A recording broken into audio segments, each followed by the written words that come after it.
All right, good afternoon. I want to call to order the May 9th, 2019 meeting of the Plaquemines Parish Council to order at 1:30 p.m. If we can open the machine for a roll call, please.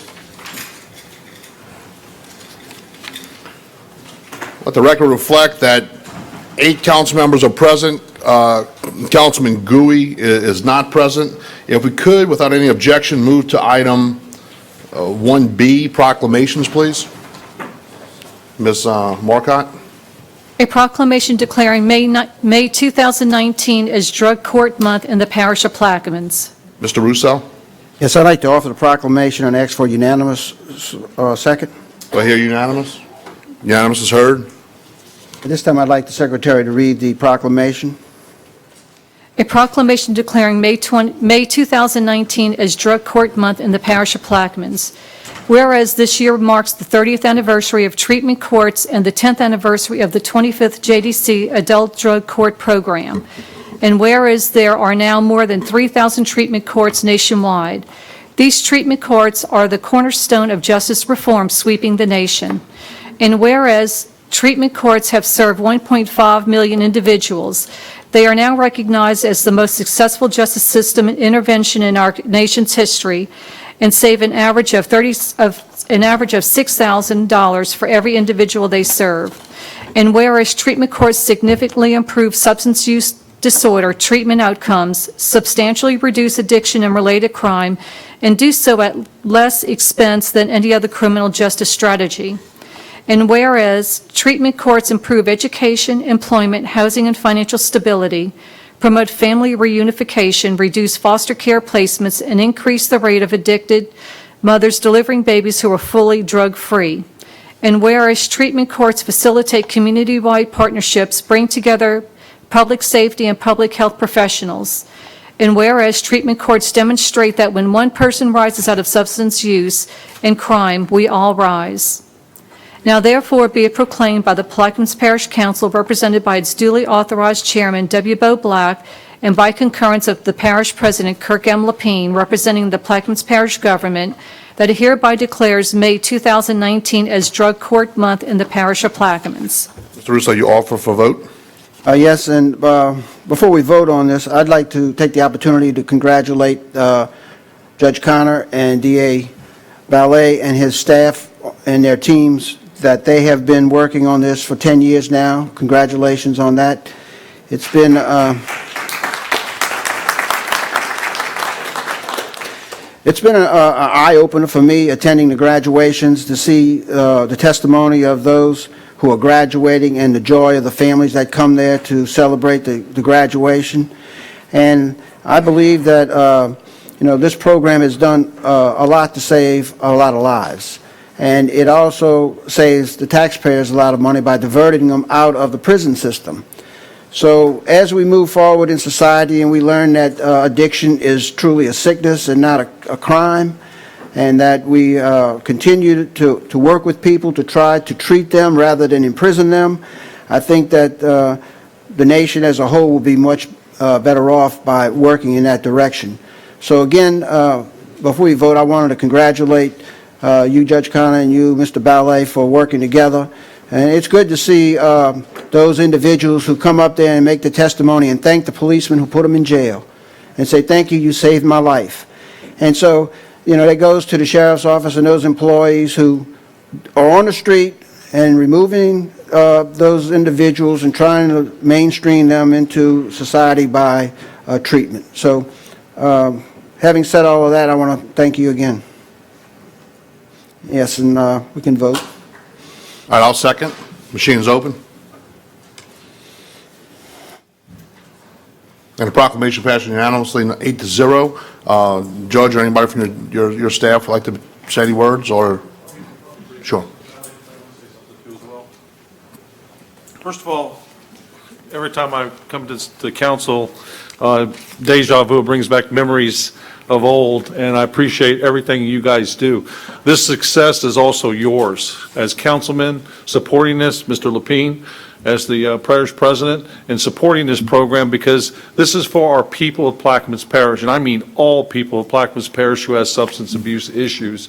We have a place internally in Plaquemines Parish to help these people. These are our people, and every time we help one person, we create an employable, tax-paying person that's abiding by the law. So I appreciate your continued support for this and everything that we do, and I'm sure a lot of you are familiar with this, but I don't want this to be our success with just myself and my team.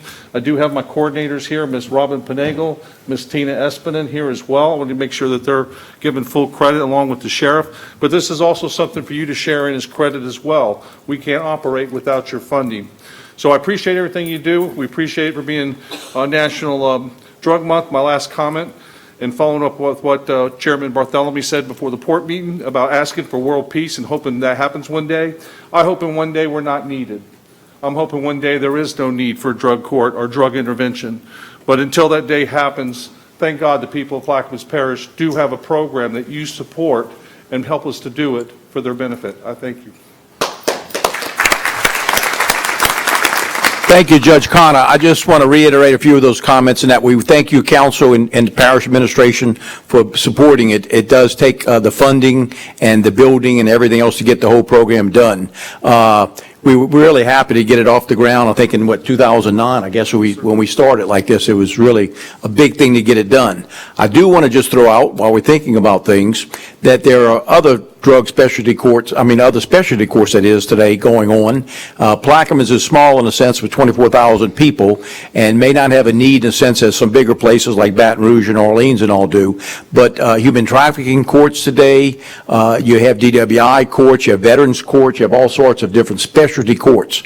And these specialty courts work just like this drug court works because they get specialized people to handle it, hands-on, low volume in a sense to really give them the time, the attention that they need. So they really, really work. So who knows in the future what we might need? I don't foresee it at this moment. As I said, we're a small population compared to the bigger places that really works well. But we thank you all for the support for them like this. These specialty courts really mean a lot. And one of the reasons, let me just say, that I got involved in at the very beginning is I was really tired with prosecuting drug offenders. I was on some families, third generation people. Third generations I had, and it's an addiction issue, a social kind of lifestyle issue and all like this, so there has to be a way to break that circle, that circle that we have, and we know that in domestic violence and all those things, if you can break that circle, break that chain, you do a lot of good. Judge Connor and his staff, they do an outstanding job, and we're really, really lucky to have them. Their heart and everything is in it. He will not miss a drug court day to see his people, irregardless if it's vacation month or whenever it is. It'll be handled some kind of way that week, so we really applaud his staff and the judge himself like that. So thank you folks once again. Thank y'all. Thank you, Mr. DA. Thank you, Judge. You guys want to stick around for a photo? Do we have any other questions from the table or from the audience? All right, with none, we'll take a quick photo.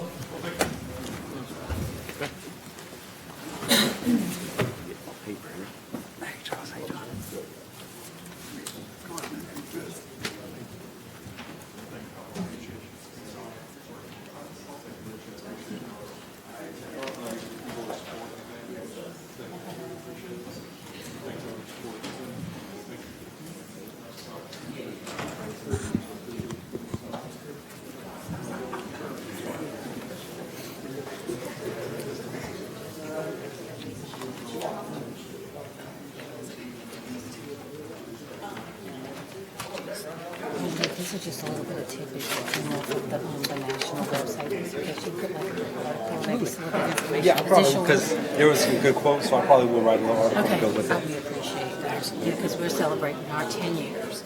We're going to have a bigger graduation. We'll invite you to that one too, later on in the year, to where there's a bigger celebration with that. I will be there. Thank you. Okay, thank you. All right. Can't see Robin. Turn to the side, Mr. Ballet, and Robin, move over a little. There you go, Why okay. don't you go first? Well, you just hidden it. All right, y'all sit tight when she's done, okay? Oh, okay, I'm sorry. I didn't mean to steal Take your your time. Take thunder. your time. Try to zoom in a little bit. Okay, go ahead. Okay. All right, we're gonna do two, so y'all sit tight. First one in 3, 2, 1. All right, let's do one without the flash. Y'all stay right there. All right, again, in 3, 2, 1. Okay.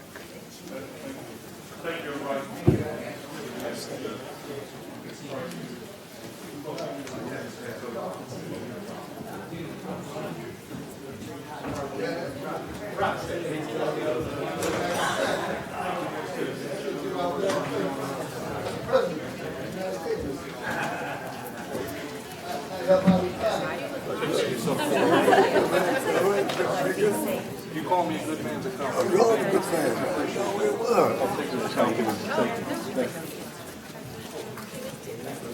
All right, before we move on with the agenda, if you could cue in if you have any deferrals or withdrawals on the agenda, and I'll recognize you, and we can clear that up. Go ahead and cue in, please. Go ahead and cue in. Go cue in. Yes. Mr. Albro? Yes, I'd like to defer 6E and withdraw 6H. Ms. Newberry? Yes, I'm withdrawing 6F. Is that all? All right, with no other members? Mr. LaFrance? I'm going to defer 6A1.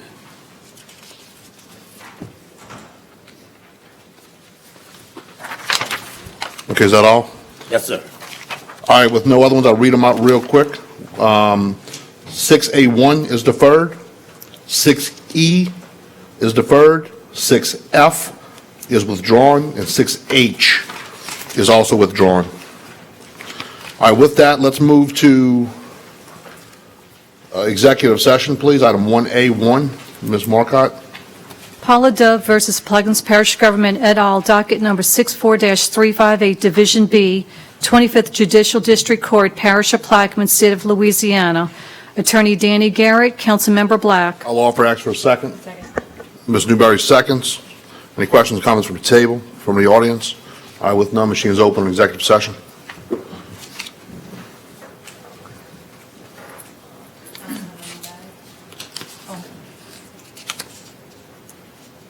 It passes 8-0. We will move to executive session at 1:41 p.m. United States Census Bureau. I will call them, you good, Richard? We'll call the meeting back to order at 2 p.m. With no actions out of executive session.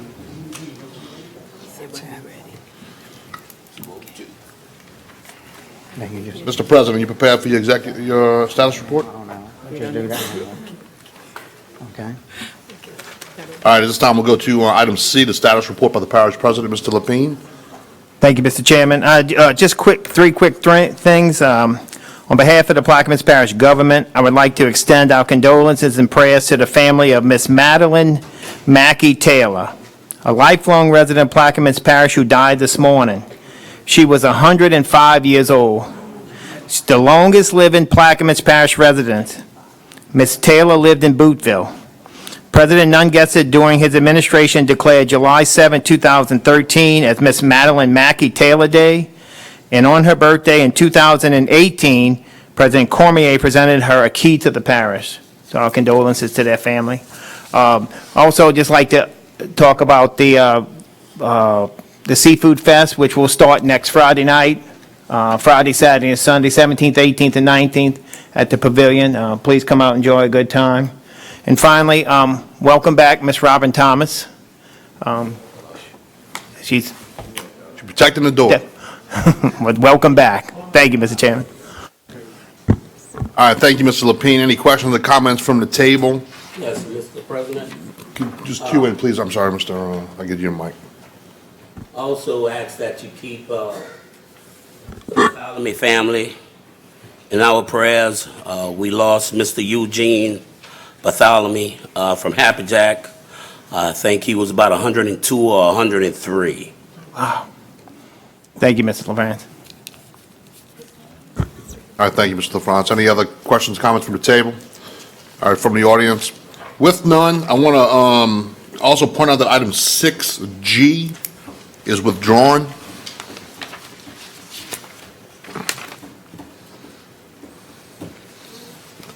All right, I want to move to the request of Councilmember Blank. Are we ready, Councilmember Blank, on that item F? Let's move to item 7F, please. Ms. Marcotte. United States Census 2020 overview by Ms. Nilin, sorry, I'm going to not pronounce your name correctly. Nilima? Nilima. Thank you. Partnership Specialist, United States Census Bureau, and it's Councilmember Blank. Thank you. Mr. Blank? All right. Ma'am, if you want to just introduce yourself, and I think you have a presentation? Thank you. My name is Nilima Amwendo. I'm Partnership Specialist with the United States Census Bureau. I'm very appreciative to be in front of you to speak about the upcoming 2020 census. I have to also thank Reverend Tyrone Edwards for introducing me to councilperson and making this happen as well. So I'm going to have to do this, so bear with me. Okay. So we always like to explain why we conduct a population count. A population count is required every 10 years, as you know. It's since 1790. It's mandated by the U.S. Constitution to reapportion the House of Representatives for redistricting and for allocation of federal funds.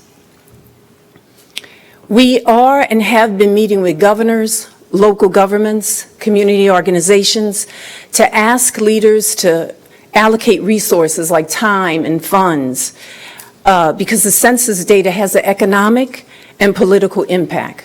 Census data is used in congressional appropriation every decade.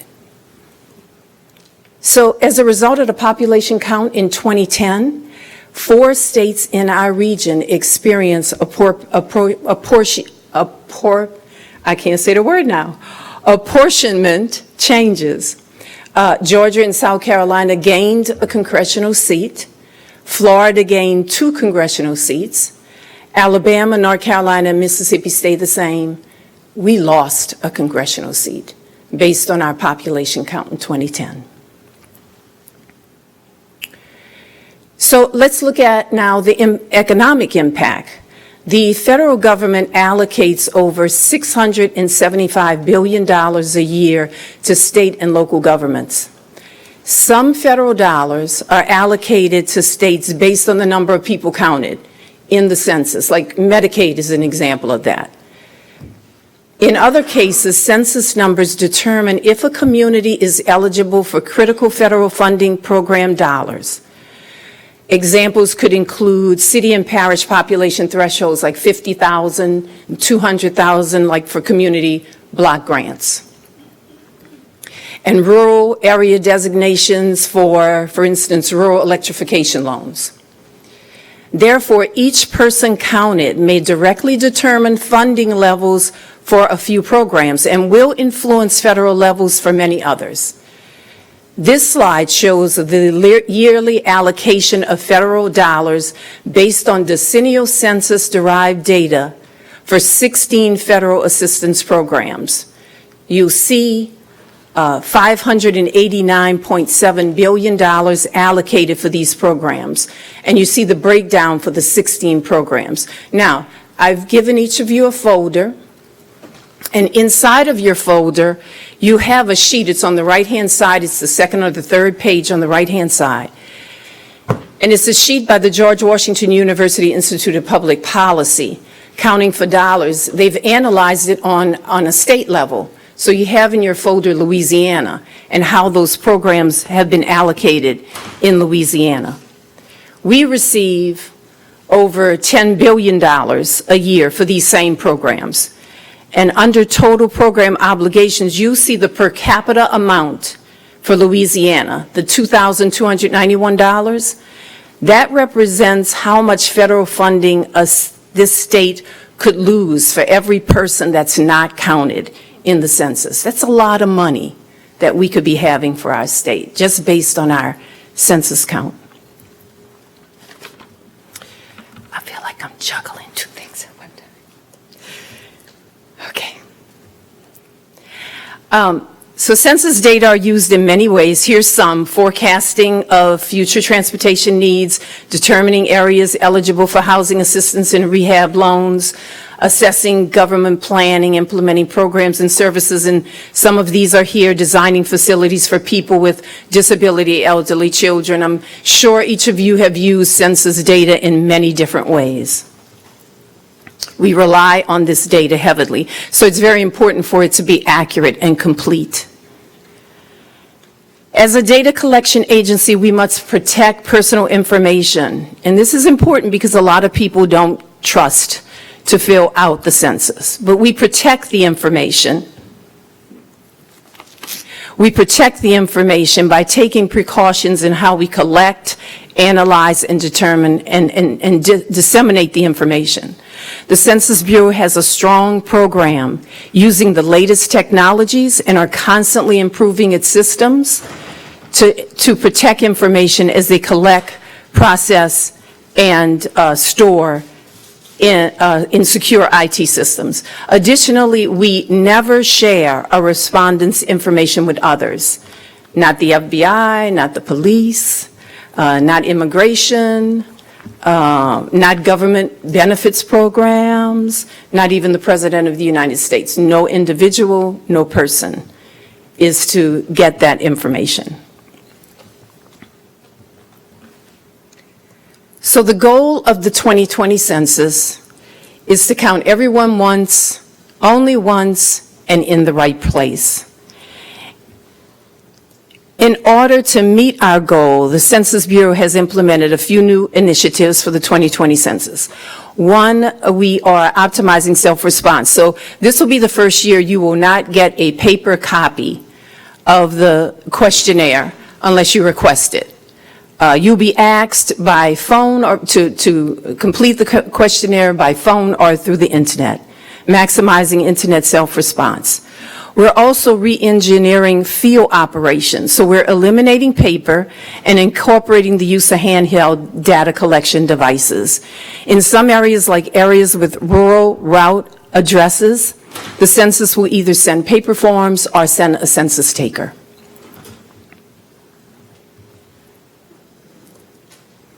So ultimately, the success of the 2020 census depends on everyone's participation. One way to ensure success is by forming a complete count committee. A CCC is a group of leaders like yourselves who develop an outreach plan to the unique characteristics of your community to increase awareness and motivate people to respond to the 2020 census. Then work together to implement that plan. That's it. Complete count committees, or CCCs, conduct a wide range of possible activities. So you could host promotional events, display census information in government buildings, include census messaging on customer billing statements, other correspondence, network with community leaders. The list goes on, and you probably have other ideas of how you could spread the word about the census. CCCs can have greater influence on the community because they know their community better than anyone else. They also know the value of one trusted person telling another that the census is easy, safe, and important. It's important for the CCC to include members from all constituent groups in the community to develop a comprehensive outreach plan. So we're asking you to get organized now. Households will begin experiencing some type of census operation if they haven't already, such as address canvassing. These necessary operations verify the accuracy and location of each address.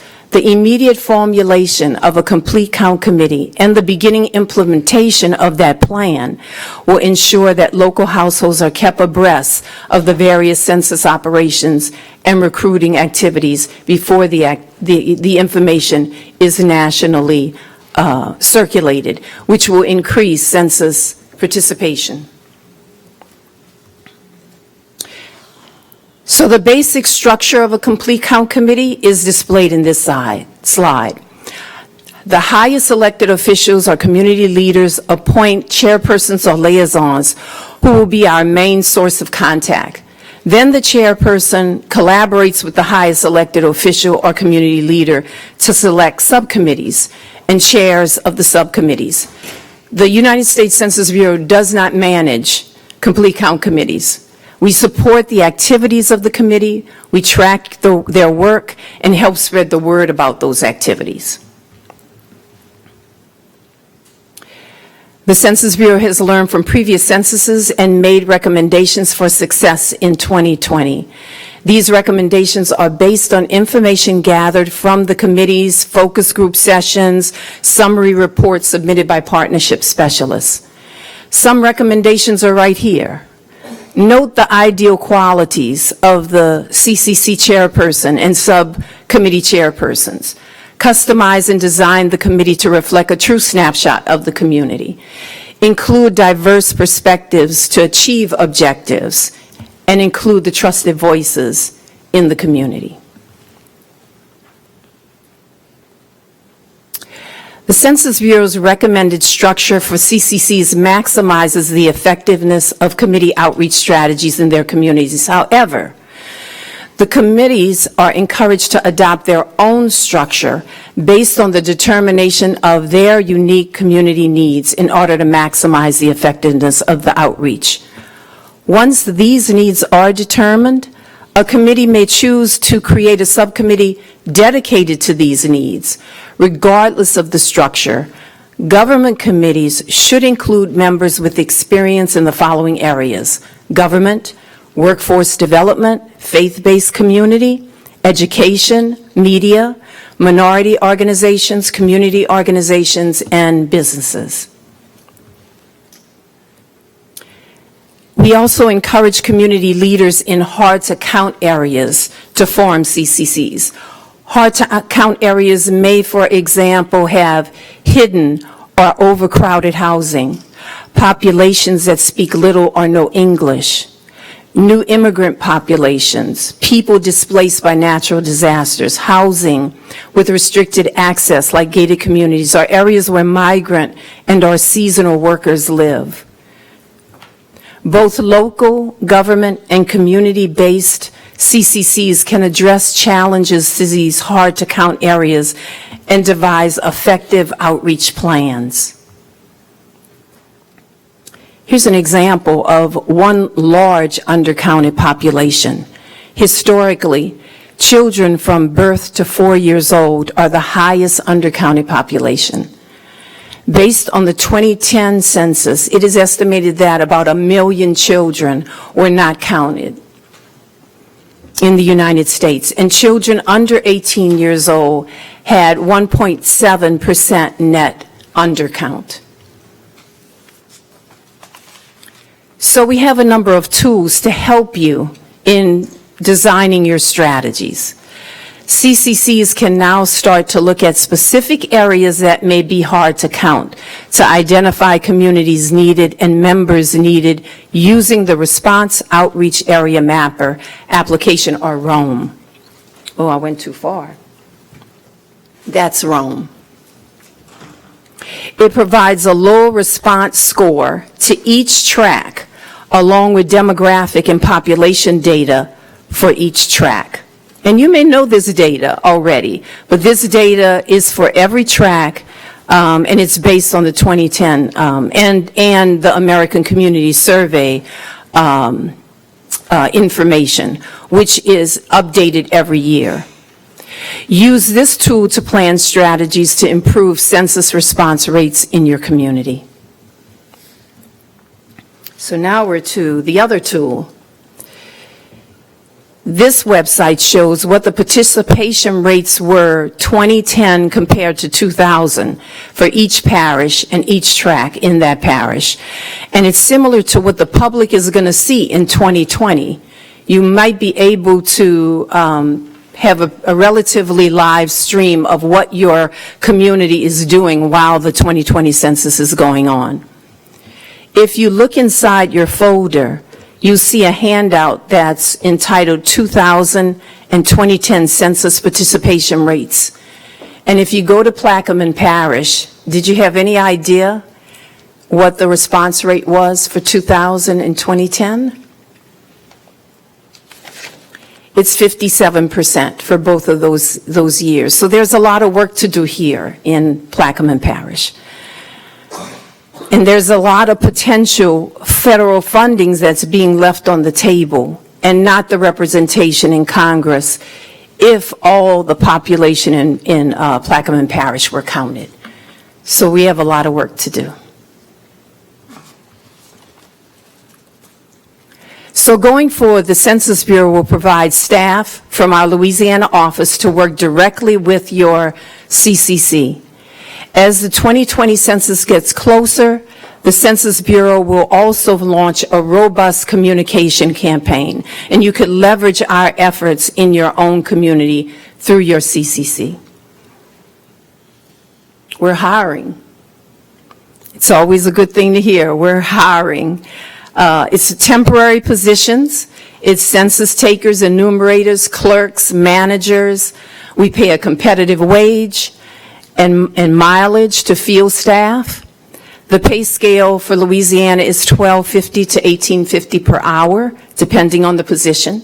You have a couple of flyers in your folder about that information. I can also send those to you digitally and hard copy, however, to spread the word. I'm getting close to the end, y'all. So these are the websites to apply. Local area census offices will open in various areas across the region. We already have a local area census office in Baton Rouge. Others will follow. We are asking our partners to spread the word about the census hiring. Salaried positions, including from the Census Bureau, are on the usajobs.gov website. And census positions at the 2020 census.gov jobs. On that latter site, you will complete a profile and will be contacted for one or more positions based on your qualifications and experience. And so we need your help to identify free spaces for people to use computers, access the internet, and are preferably ADA accessible, public and free. So please let me know if any of these spaces are available for recruiting purposes. You're laughing. Next steps. What do we do next? Commit to form a complete count committee. Identify and finalize your list of CCC members. Inform the Census Bureau partnership staff of the selected chairperson, the committee members, subcommittee chairpersons, and members. Schedule a census workshop on CCC work plans and strategies. We'll help you to develop your plan. And that's it. My business card is in your folder. I've included additional information. You have lots of information, additional information in your folder as well. I hope that you will form a complete count committee and that we could work together to achieve a complete and accurate 2020 population count in Plaquemine Parish. Thank you so much. I'm already hearing that Reverend Tyrone Edwards is committed to starting one. We could have as many as is needed in the parish. So thank you very much. Any questions? Yes, ma'am, I do have one question I'll open up with. So when the census is complete, what's the time frame for the official publication of the federal census to be, published?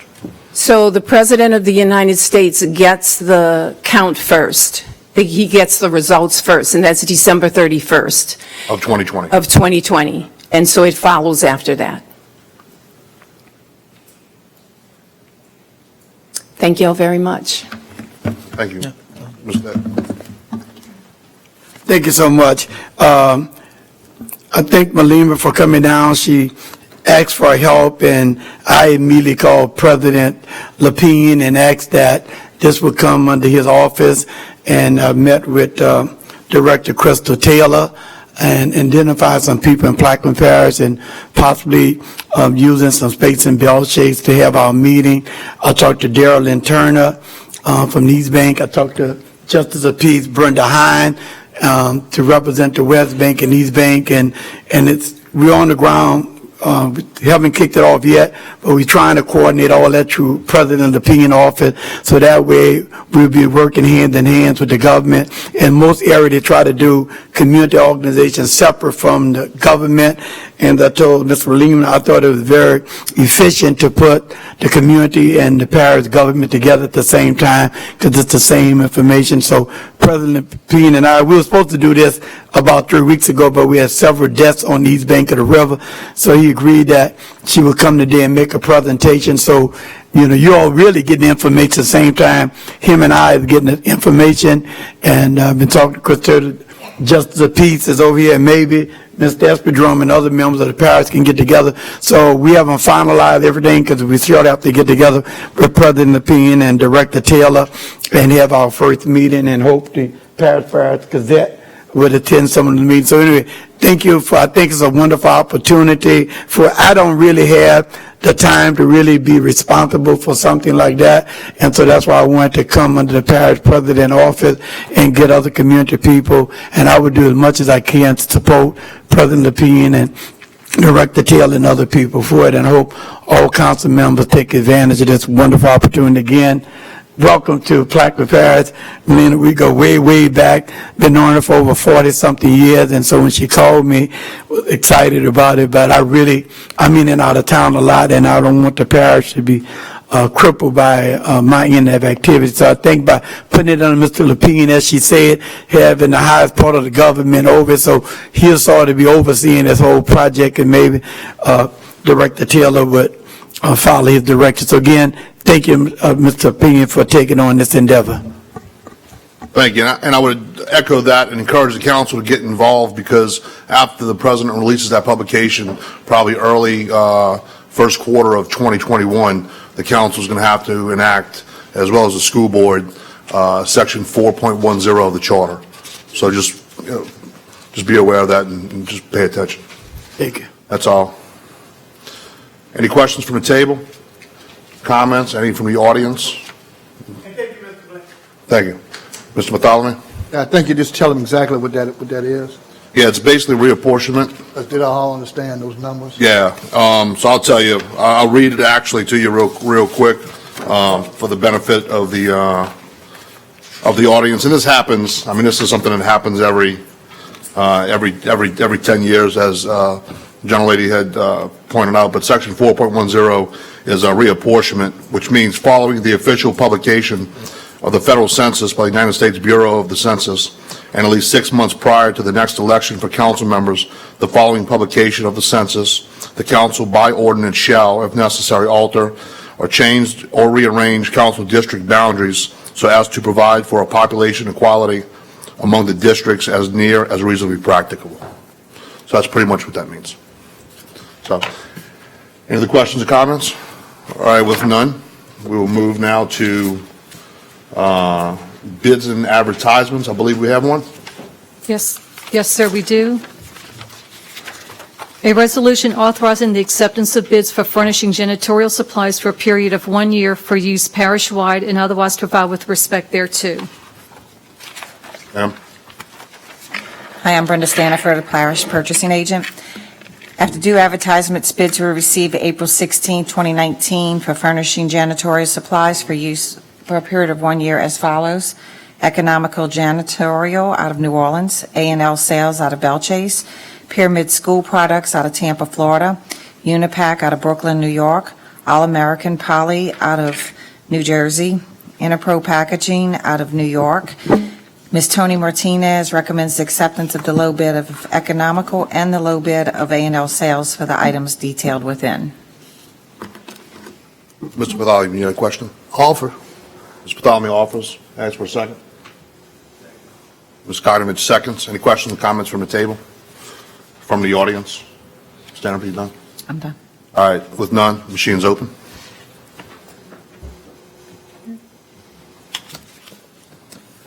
and it passes 8-0. Thank you. Thank you, Mr. Tanner. All right, beer and liquor licenses, just please queue in if you have any, Mr. Albro? Yes, I have two. A special events permit for the Rotary Club of Belchase, Ms. Denise Buford, to hold a Bunko fundraiser at the White Auditorium at address 12194 Highway 23. I'm sorry, that's her address. 8398 Highway 23 in Belchase. And I also have a liquor permit for Cody B's The Market at 8134 Highway 23, Belchase, Louisiana. All right, no others? All right, with none, Offer. offer by Mr. Bartholomew. Mr. Albro, second. Mr. Albro, seconds. Come on over here, man. I need to get some coffee anyway. I know, I love you. Come on. All right, and it passes 8-0. Let's take, without any objection, I guess we'll do 4A1 by itself, and any objections taking 2, 3, 4, 5, and 6 in globo? No objections noted. All right, let's take 4A1, please.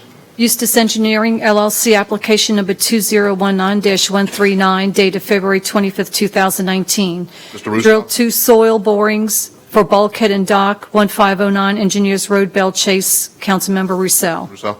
I'll offer this for Offer. Thanks for a second. Ms. LaFont, seconds. Questions, comments from the table, from the audience? With none, machine is open. Passes 8-0. Ms. Marcotte, if you can read 2, 3, 4, 5, and 6 in globo, please. Sure. Number 2, Upstream Exploration LLC, application number 2019-217, dated March 26, 2019. Install shell pad, pile clusters, wellhead protector, and drill the SL 21864 number 1 well, Breton Sound area, Block 30, Councilmember Bartholomew. Number 3, Time Energy LLC, application number 2019-233, dated April 2, 2019, installed 12-inch pipeline, Cox Bay Field, Councilmember Bartholomew. Number 4, Upstream Exploration LLC, application number 2019-235, dated April 2, 2019, install pile cluster, drill the Satsuma A well, and install wellhead protector, Quarantine Bay Field, Councilmember Bartholomew. Number 5, Upstream Exploration LLC, application number 2019-236, dated April 2, 2019. Install pile clusters, drill the Satsuma B well, and install wellhead protector, Quarantine Bay Field, Councilmember Bartholomew.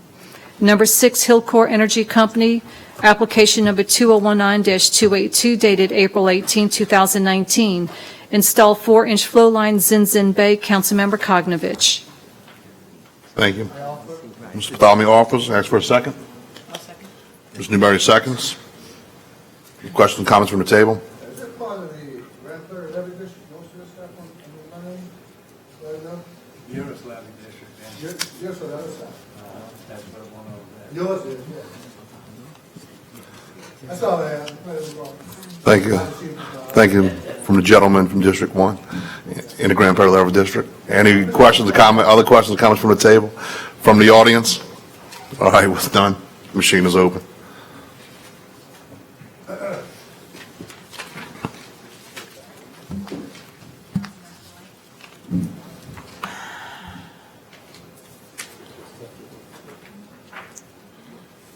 Let the record reflect it passes with 6 yeas and 2 abstentions from myself and District 9, Mr. Kognovich. I want to make one correction for the record. 4A1, the vote was 7 yeas and 1 abstention from Councilmember District 9, Mr. Kognovich. All right, with that, I think, Mr. Albro, you want to take letter C by itself? All right, let's do B, D, and E. If there's no objections, we'll take that in globo. Any objections? All right, with none, Ms. Marcotte, if you would read B, D, and E. Sure. B, Falcon Crest Trailer Park number 2, Gary Falcon Trailer Park Renewal, Falcon Crest Lane, Triumph, Louisiana, Councilmember Kognovich. D, Roseanne Allman, camper trailer in a floodplain zoning district 240 West Bayou Lane, Lake Hermitage, Louisiana. Councilmember LaFrance. And E, Empire Fireworks, Charles Lamont, fireworks stand renewal, 32318B, Highway 23, Empire, Louisiana. Councilmember Blink. It says LaFrance, but it should be Blink. All right, let the record reflect that on the agenda, it's Councilmember Blink. Mr. Blink, you offer? Offer, Mr. Blink, second, Mr. Kokrovich. Any questions, comments from the table? From the audience on B, D, and E in Globo? With none, the machine is open.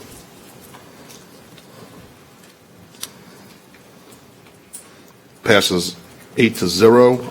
Item C, please, 4AC. B&B Partners LLC, new commercial shop in a floodplain zoning district, 161 Marina Road, Port Sulphur, Louisiana. Councilmember LaFrance. LaFrance? So offered. Offer, Mr. LaFrance. Ask for a second. Second. Second, Ms. Kokrovich. Any questions or comments from the table? From the audience? With none, the machine is open.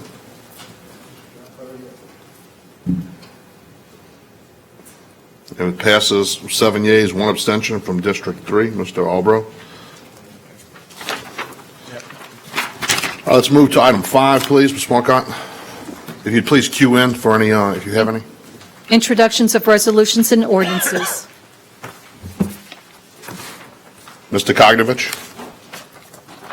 Let's have an ordinance to approve a plan of re-subdivision of the property of Deborah Carlin, Plaquemines Parish, as shown on map of re-subdivision Lot A into Lot A 123, Louisiana, by McKay and Associates, dated February 4th.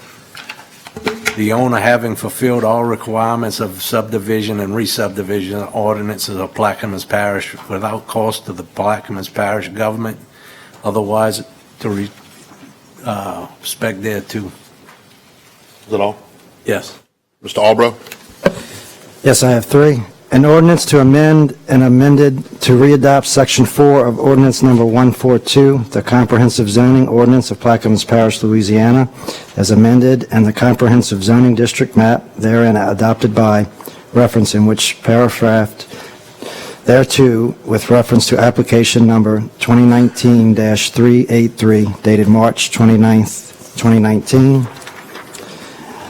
A resolution denying the request map change filed by Shane Amelia, LLC, from R-1C, Single Family Residential Zoning District, to C2, General Commercial Zoning District for lots 5 through 11, part of Square I of the Hodge Hunt Hero Subdivision, I Street, Belchase, Plaquemines Parish, Louisiana, all in accordance with the application number 2019-383, dated March 29th, 2019. An ordinance to officially name the right-of-way of Cuvis Street, Belchase, Louisiana, to Amelia Lane, to install the Amelia Lane street signs and otherwise provide with respect thereto. Thank you, Mr. Bartholomew. Yes, I have several. An ordinance to amend as amended, then readopt Chapter 15, Section 15-11C of the Parish Code of Ordinance to establish an exemption for Infomark and as a successor for paying ferry fees and all non-holiday weekdays and otherwise to provide respect thereto. An ordinance to adopt rental fees and fees for Portage Harbor in the marina and facilities and otherwise to provide respect thereto. A resolution to donate a Plaquemines Parish government vehicle to the Plaquemines Parish Council on Aging and otherwise to provide respect thereto. An ordinance to rescind annual set-aside ordinance number 5-17 adopted on May 28, 2015, otherwise to provide respect thereto. That's all I have, Mr. Chairman. Thank you, Mr. Russo. A resolution approving Cajun Oaks Park T&L Land Adventures LLC, an existing trailer park for 36 spaces for the operation of a trailer park, Cajun Oaks Park, located in an I-2 industrial zoning district on Joy Lane, Belchase, Louisiana, all in accordance with the application number 2018-176 dated March 8, 2018. All right, I have a couple. A resolution to donate a Plaquemines Parish government vehicle to Plaquemines Animal Welfare Society and otherwise to provide with respect thereto. A resolution amending Plaquemines Parish as members of the Regional Planning Commission, and otherwise to provide with respect thereto. An ordinance to amend and as amended readopt ordinance 95-230, adopted on May 11th, 1995, creating an economic development district for the parish of Plaquemines, to create the Plaquemines Parish Economic Development District, to establish a governing board of such district, to name the members of such board, and otherwise to provide with respect thereto.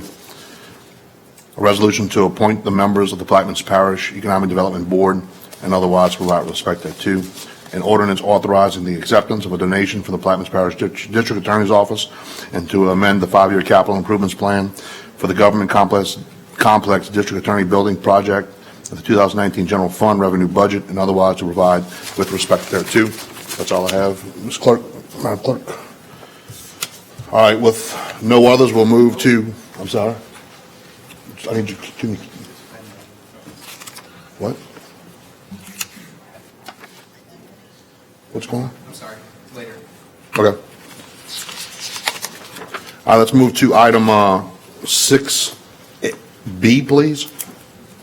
An ordinance requiring all developers to maintain and repair all streets, utilities, drainage structures, and other improvements within their development for a minimum of 5 years and otherwise to provide with respect thereto. Councilwoman LaFrance offers. Ask for a second. Second, Mr. Kagnovich. Ms. LaFrance. This is an ordinance that we've been talking about it for several meetings. And again, this is all about accountability, making sure that the work that these contractors does, that the parish is not liable for.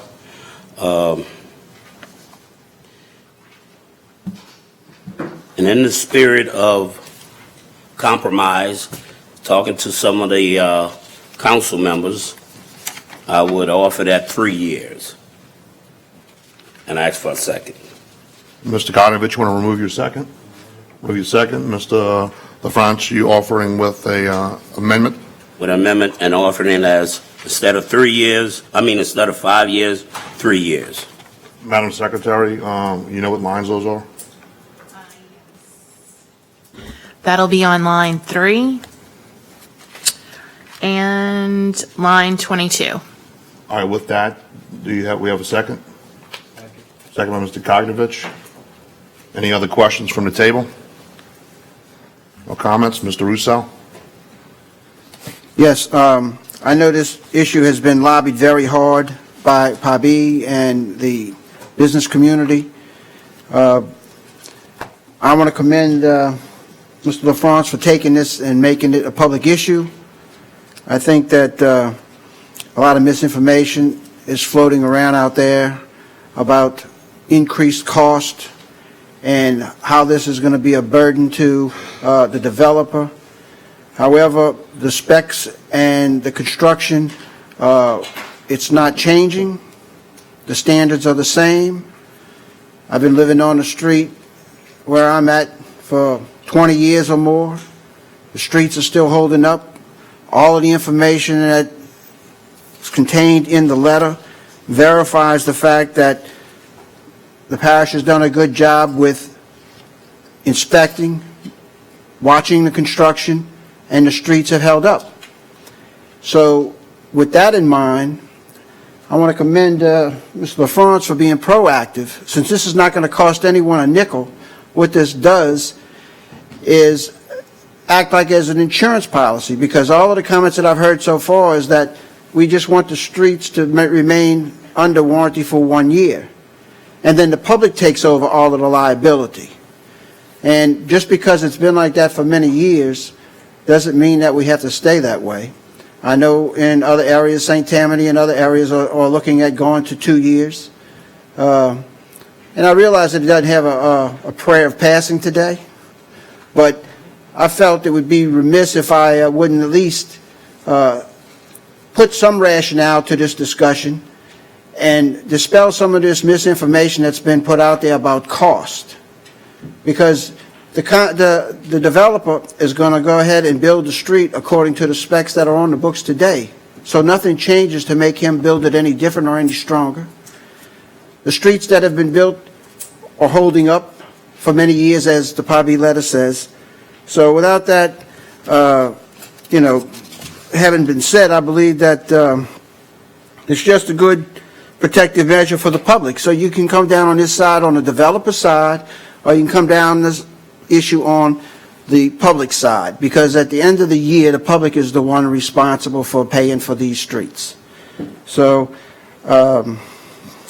that's all I really have to say, and I know that, like I said, it doesn't have a chance of passing, but I at least wanted to answer those people who probably had called me. I had one call and I had 4 emails.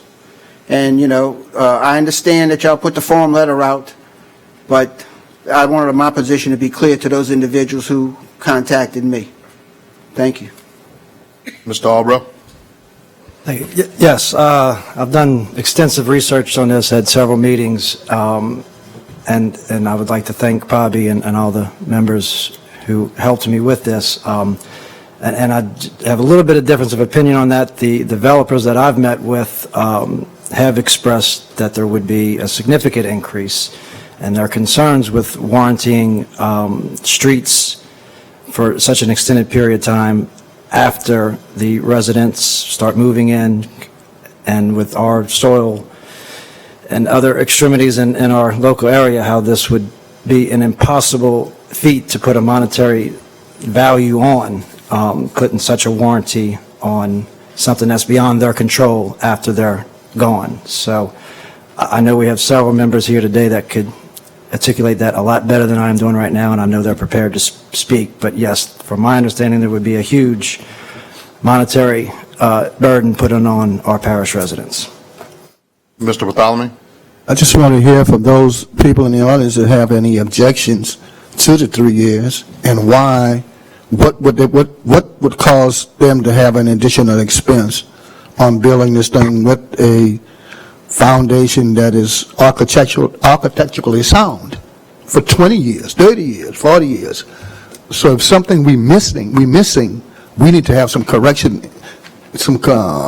done in our approval of permits.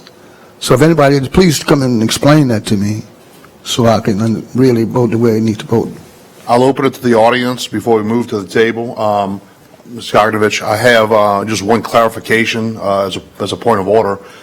This item, the question on the table now is the final reading as amended by Mr. LaFrance. It is, ma'am? No, this is not, it was, that's what I'm saying, we did the final reading, so he did it as amended, yeah.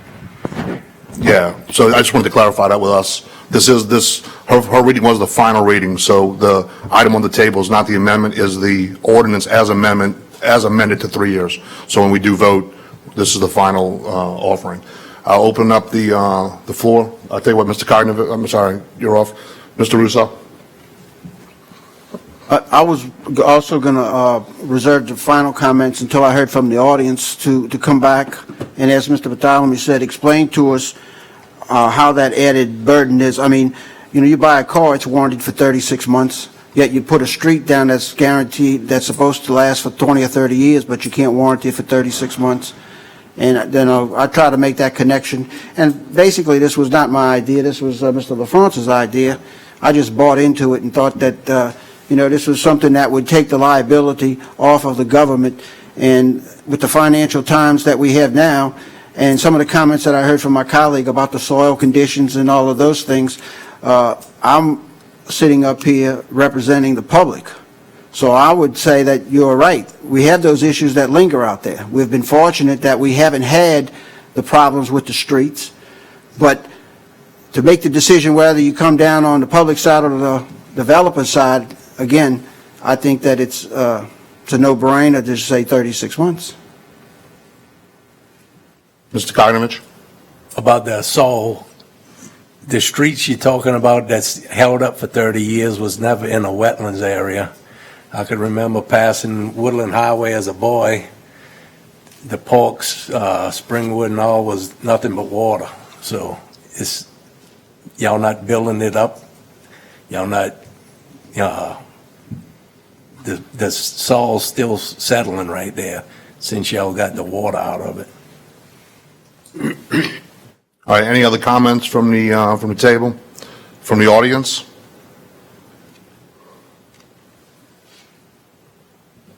Can you go back to the, Alan Hero, representing Hero Lambs Company. We just went out to bids on some development for a small subdivision in District 2. And the state of the art is these contractors are looking at 1 year. That's the norm that's been here for a long time, and I really think that the parish is stretching out and trying to make things more difficult. There are several other items that I'd like to address, not specific like this, but why we are here. Everyone here is a lot of these council is new, right? And why were you elected here? To enact some sort of change, a positive change. This is an issue all over the United States where you have a small community like Plaquemines Parish. It's really easy to keep it small. That's what we're trying to do. If you want to keep Plaquemines Parish small, this is the way to do it. In 2005, the parish had a population of 28,000 people. Now we're at 24,000. We could accommodate 4,000 more people then, and we can't accommodate them now. I think we're going backwards. The other thing I remember is Mr. Lapine says the parish is open for business. Is this our new motto, that it was open for business 2 months ago and now we're closing it down? The other thing is competition. If you listen to the radio, St. Bernard is inviting people to go to St. Bernard to buy a house, to open a business. They got a billboard on the interstate. What would be our billboard here for Plaquemines Parish? I mean, this all adds together. You make the burden more, people are going to go somewhere else. You know, we don't have that option. We have some land here. We have land in 4 different districts. And we like the opportunity to develop that property, but this extra burden is not helpful at all. So that's my comment about where y'all be going if y'all vote in favor of this thing. It's a negative for the parish. Thank you. thank you, Mr. Harrell. Mr. Bartholomew? I still hasn't answered my question. How would it economically impact the construction of the streets and everything else in that area? There's no cost in what we say. I didn't say that. It was no Well, that's cost. what I'm trying to ask this there. Cost Yes, to there have would it- be a What new is the cost? The How would- contractors will be building it in. Yeah. How would it cost them more? And they're not demanding anything different. You're demanding a warranty for extended period. There's a cost for a warranty. Oh, so if you can't extend the quality of your work for a number of years, we in bad shape. Okay, I got you. Thank you, sir. I'm saying that's what developers would be looking at. You're just Yeah, but I'm raising the saying cost we have for the to- subdivisions. We cannot take people cannot take us for granted. They have to warrant their work. We paying for a certain quality of materials and labor and work and construction. You just can't pass anything by Plaquemines Parish. I don't think that's the intent of this thing. We want to have something accountable to the people and to the parish as a whole, not individualistic stuff. Just think make it suitable where everybody gonna be beneficial to it and not add to the cost as it goes on. So if they're not guaranteed, that means the taxpayer's gonna have to come in within 2 years or a year to make, after the year is up, to make the difference in the renovations. So tax people are gonna pay. They're gonna pay for it. I'm saying, that's not the truth, they're gonna That pay is it. your opinion. That's That's correct. not my opinion, that's a fact. Because anytime we do construction, Where are the any kind of thing we do construction on renovations that we have been given to us, and we have to go in and modify, we have to either hire a contract, or you have parish people go in and make the adjustments or the correction to that facility, or to that place, or to that street, or to whatever it may be, that has faulted in roughly 1 year. You have some figures to that effect? Oh, Okay. that's why I say there's no problem.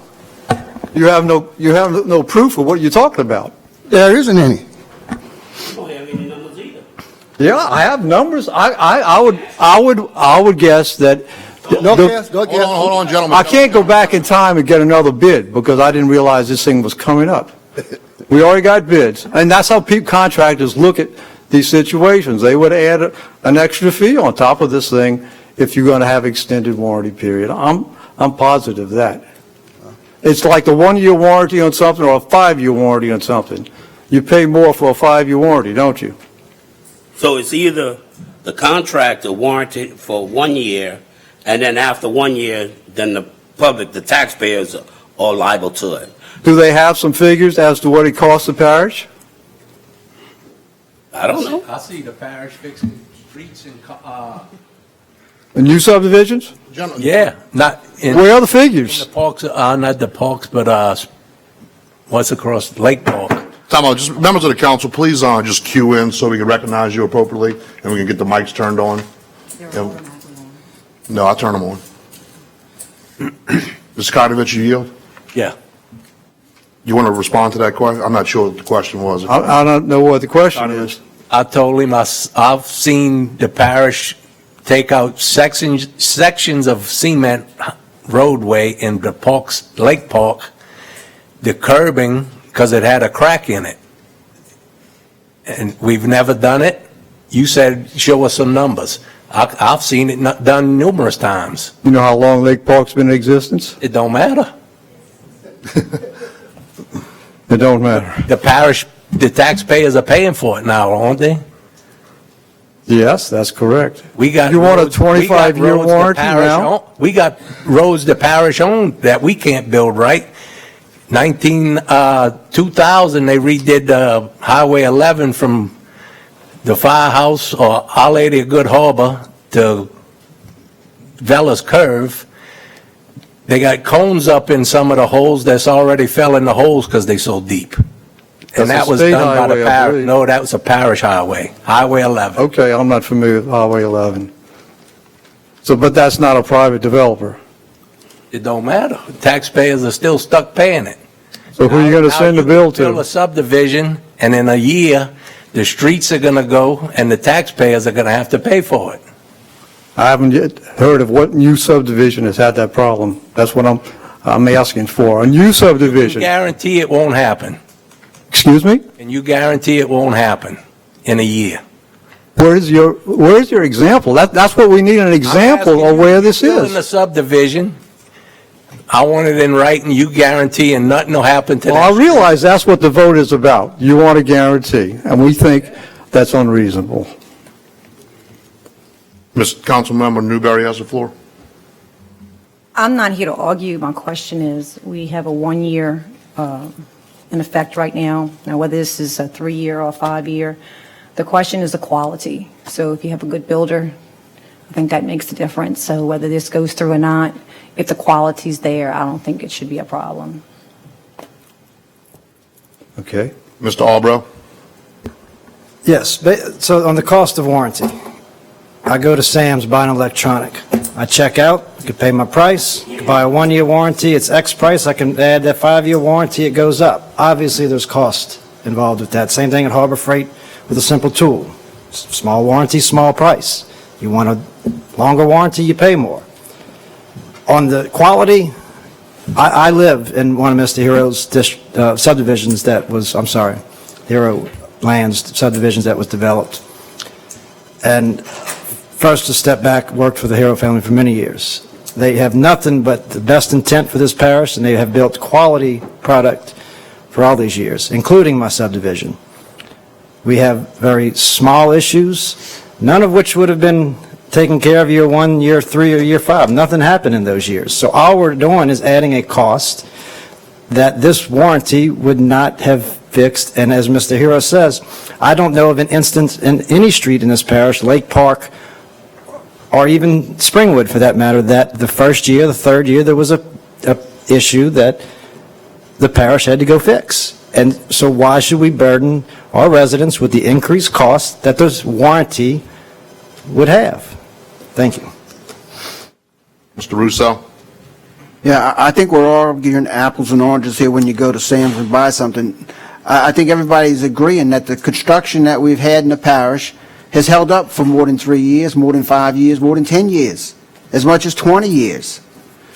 And so, since there's been no harm, no foul, and he comes up with the idea to warranty a street for 3 years, it's not like going to Sam's and buying a video game. Whatever the comment was made for, I mean, that's what we're trying to sell here, is our position. And my position was that simply there should be no additional cost because of the fact that the construction will be the same. And anybody that knows the streets and how to build a street surely doesn't want to build a street that only lasts for 1 year or 3 years or even 5 years. If that's the case, then we're needing to look at our specs. But we haven't had a problem with that. And so to say that it's gone from 1 year to 3 years, and we've had no history of problems whatsoever, and we're not changing any of the construction criteria, is really an argument that I don't really grasp. And I understand that, somebody might say, well, I have to warranty for 3 years, and they're going to add a fee to that, but no one's been able to quantify it. And then on the other side of the argument, if we do find that we have a problem within 3 years, our citizens do pay it. So there's a difference between our citizens and our developers paying it. So when we talk about who's going to pick up the tab, our citizens, because we make the developer warranty for 3 years, that's definitely a disconnect for me, understanding where that's coming from, because our constituents are the ones that are going to pay for it after the developer moves on. And, I don't know if this is much worthy of any more discussion or argument, because the votes are not there, and we can move on and take care of the people's business. Thank you. Mr. Blank? Sure. I just want to state that I just purchased an outboard motor, and it has a 6-year warranty on it. And I, drag it through the salt water, and it has a lot of moving parts and all that kind of thing. And I think, this. I think the issue at hand, and this may have been mentioned when I was out of the room, but Myrtle Grove Estates has had serious problems. There's steel culverts in the area that's inundated by salt water, and inside of the levee system in Belchase, there's about a 26% chance that your home is going to flood during a 30-year mortgage. So having salt water in the drainage system and things like that isn't really out of the realm of possibility here.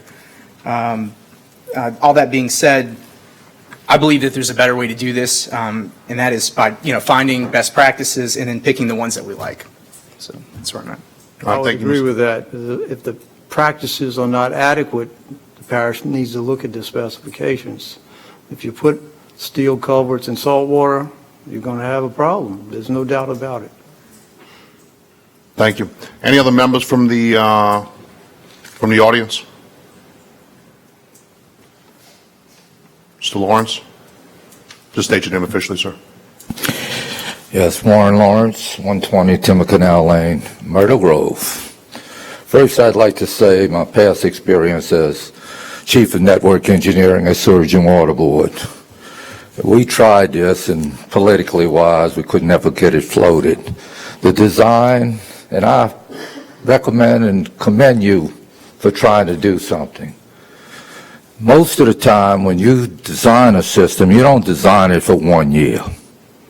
You're going to design it for a life of 20 years, 25 years, and to ask for a 5-year or 3-year warranty on something that's designed for 20 years is ridiculous that you can't do it.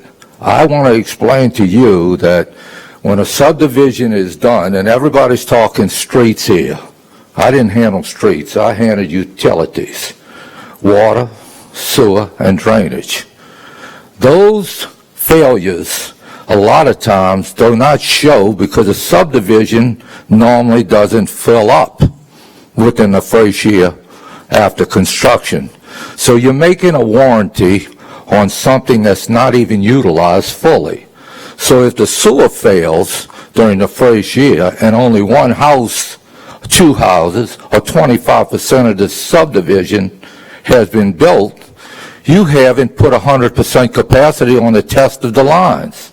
So when it does fail, it falls back on the government.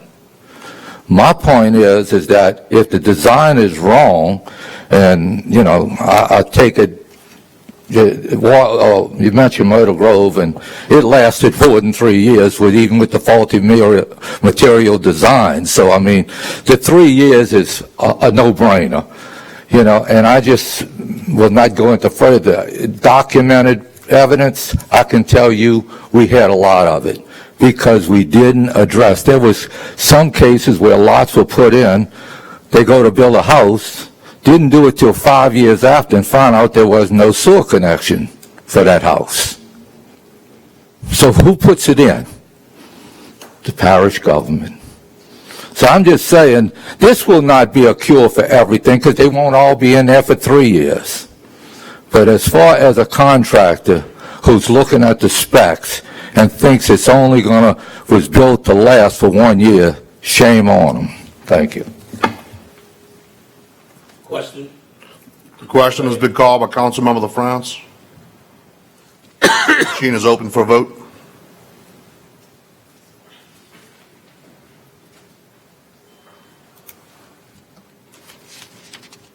Ordinance fails. 4 yeas from districts 1, 5, 7, and 9, and 4 nays from districts 3, 2, 6, and 8. Item 6C, please. An ordinance to amend the 5-year capital improvements plan for the replacement Point-a-la-Hash Ferry Ramps project and otherwise to provide with respect thereto. Councilmember Bartholomew. Yes, I'd like to offer that for discussion, please. Second by Mr. LaFrance for discussion. Mr. Bartholomew. Mr. Good, again, Ken, you have any information on that? On the ferry ramps?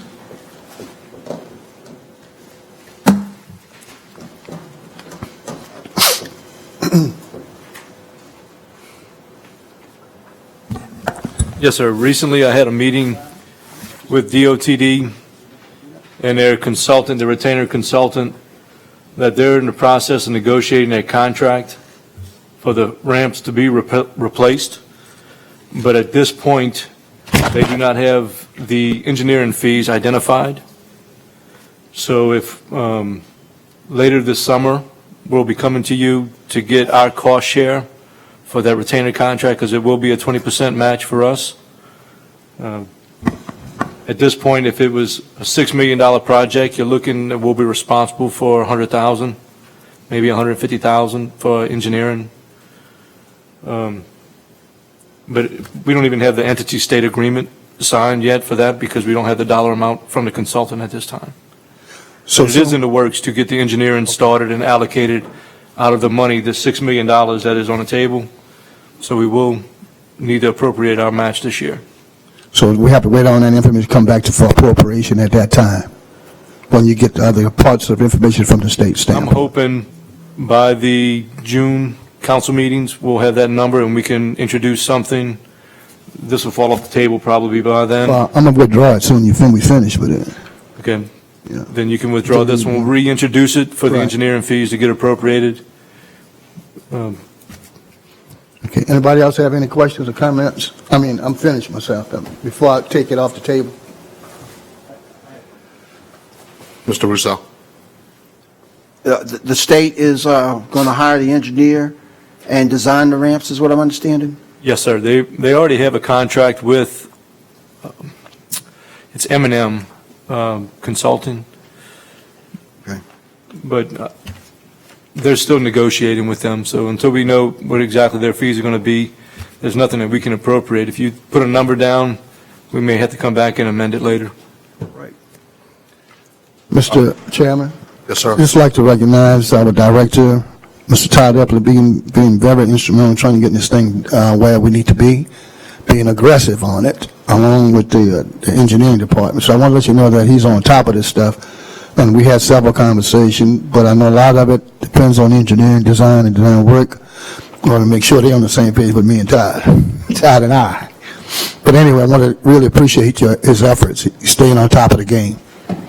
With that said, if nobody have any comment, I'll withdraw it, Mr. Chairman. He's from the East Bank, that's why. No, he lives in Belchase. And I know you done already locked him in, so. gave him his card, you're right. All right, I had a couple requests about the Port Eads issue. Do y'all have that on the agenda? What item is that? Are y'all moving on that, or? But no, my recommendation, there is no, there will be no contract for you all to approve, but I recommended that Mr. Bartholomew put it up for discussion because we do have some members.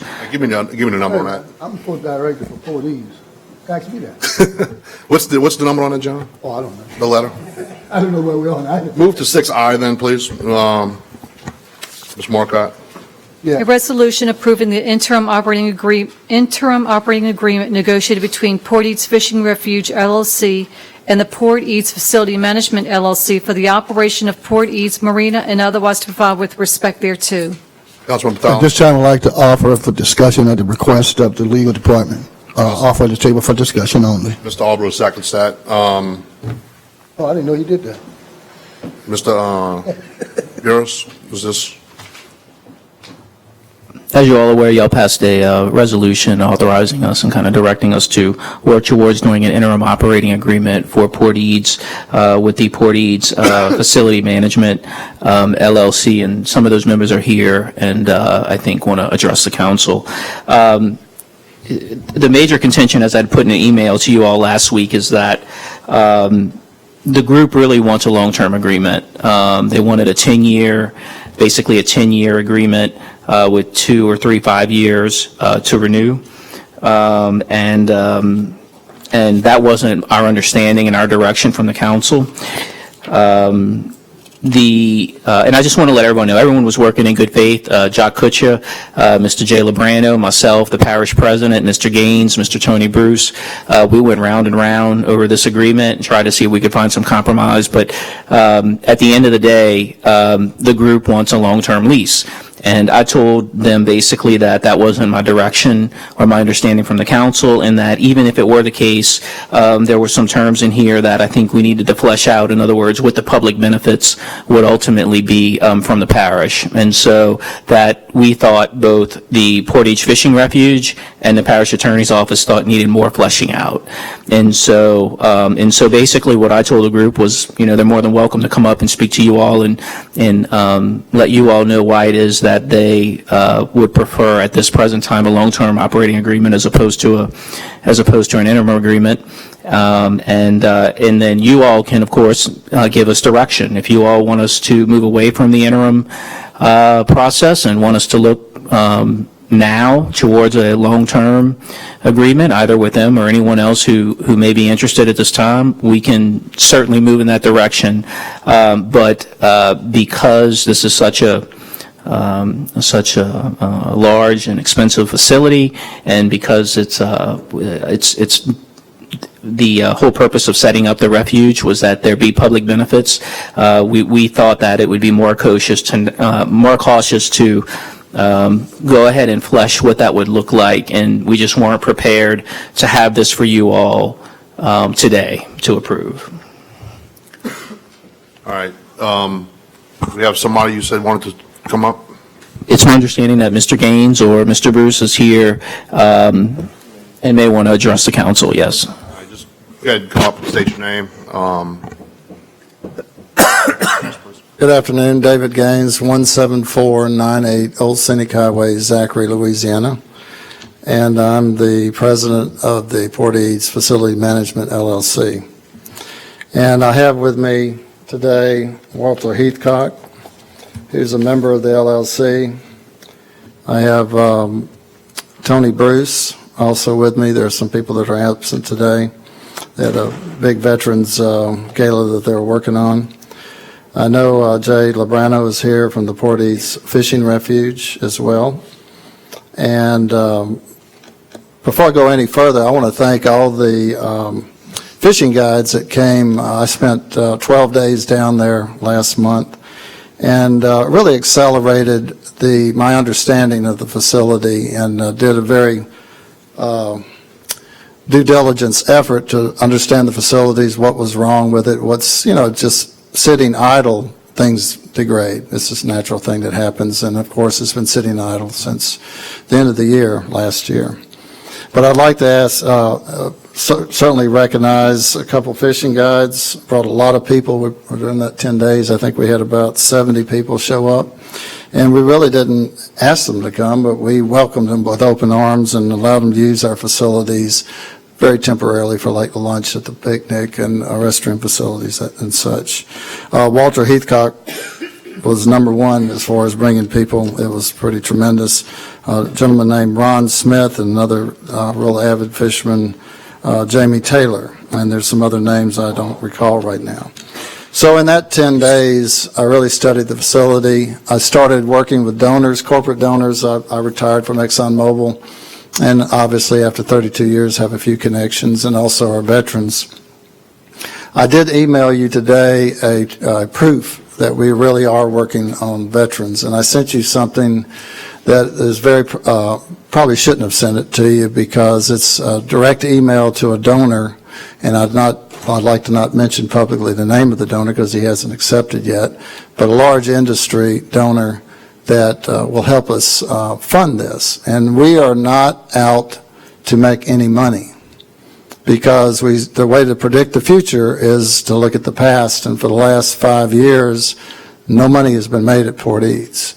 And we believe it's going to continue that way. But what the public benefit is the example I sent to you, where we crystallized in a proposal to industry, and I did 4 of these while I was on vacation, by the way, because we want to keep moving ahead and making progress, where we crystallized based on data that we were very fortunate to get from the fishing refuge, the cost over the last 5 years annualized, so where we could see what the actual cost is per year, the holding cost.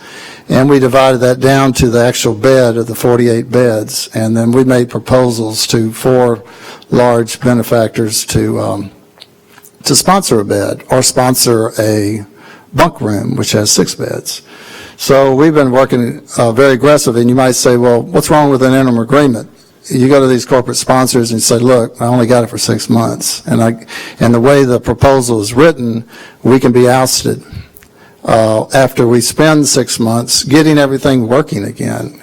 And I'd like to recognize the Todd Epsley for already working on the fire systems. I'm very proud of the parish that they were, regardless if we get it or not, we got to have fire extinguishers or sprinkler systems, fire pumps, those type of things need to be working if there's an event out there.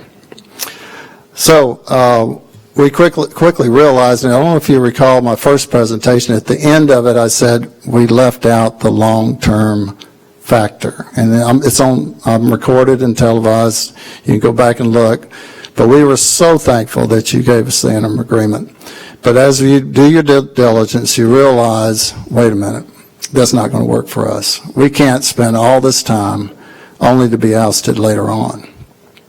So the good news is, and if you really look at this, and with the fishing refuge and the facility management team and some input from the parish, we almost have the agreement finished. And you have a copy of this, by the way, that I think Rainey sent to you. I didn't make copies, but we redlined and struck through to come up with a 10-year agreement with 3 5-year renewals. And that comes from my days at ExxonMobil writing agreements to where you want to invest into a facility, you got to have the time to recoup those expenses. So I think we're really close, and I'm really proud of, regardless of what happens at this point, and it's been a pleasure meeting all of you and talking about the comeback of Port Eads. We think we can pull it off, and we're willing to give it a try, but we need the time to do it. Thank you, Mr. Bartholomew.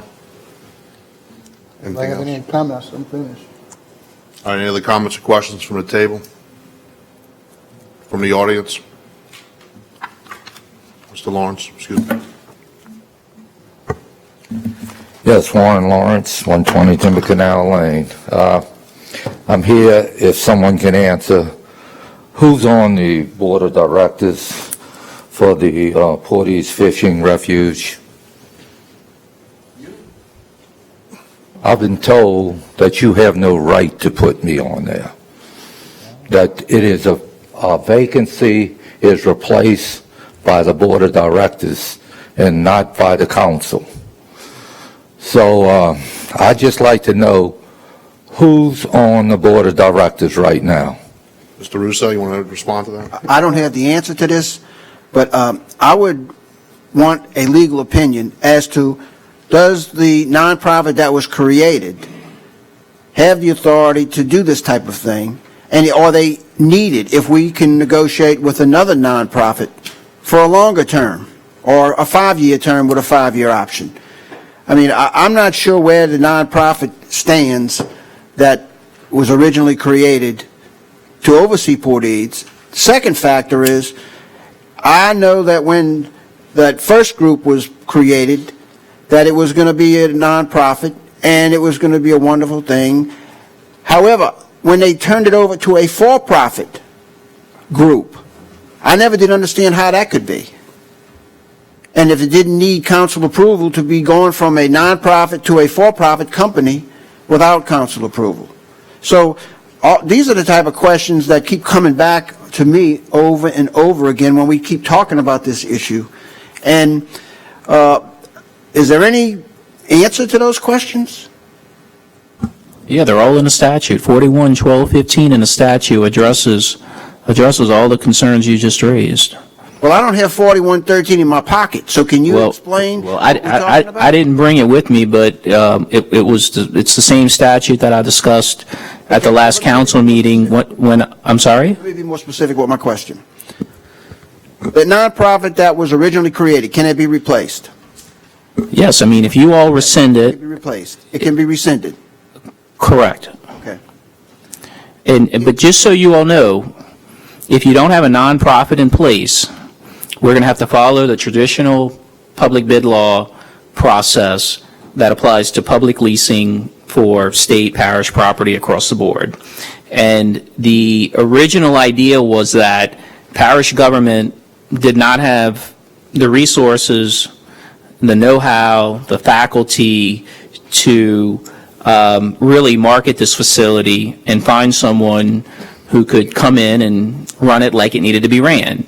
And so there was consensus, and I mean, we're going back 5-6 years now, so I don't remember everyone who was involved, but there seemed to be a consensus that Mr. Kutcha had knowledge, Mr. Renee Cross. These are some of the people who I think are on the board now. They're in the fishing industry. They're in the construction industry. They have, people they know across the country, so that we thought that having a nonprofit with that expertise and that experience would probably have a better chance of making Port Eads a success, as opposed to the parish attorney who doesn't know anything about how to market a facility like this. So we looked up the code. I think it's 41-12-15. It allows for this process. We followed the process and the procedure. Now, what happened the last 4 years or 5 years, I don't know. I wasn't here. But I believe what we've done is legal. If you all want to rescind the Port Eads Fishing Refuge, just know that there's consequences there. What I would recommend probably is that the council and the refuge meet and have an honest, open discussion about how you see this moving forward. I don't think we should make a rash decision and just disband the Port Eads Rescue Refuge. If there's miscommunication between the council and the refuge about what we want to do and which direction we want to go, let's have an open, honest discussion about that and see if the refuge is on board with that, or if they have reasons why they feel things should go in a different direction. Then we can make a decision about where we want to go. Thank you for that. Well, we know that didn't work. Because we're here today, we know that it didn't work because we're here today trying to figure out what to do next. Well, it worked for 5 years. So when the facility came on board, we were looking at the same expenses we're looking at now. So I think we were looking at the providing services down there and the parish trying to do it, and we had tight resources then, and so my only response to that is it worked for 5 years, and unfortunately they weren't able to make it a success. But I don't know that the parish attorney's office could do a better job today over potentially a nonprofit who may have more experience and expertise in this area. So my next question is this. I know you said there's consequences to not having a nonprofit. So is there a possibility of advertising for a nonprofit to come in and take over without having two nonprofits in the queue? Well, the statute's very clear. So we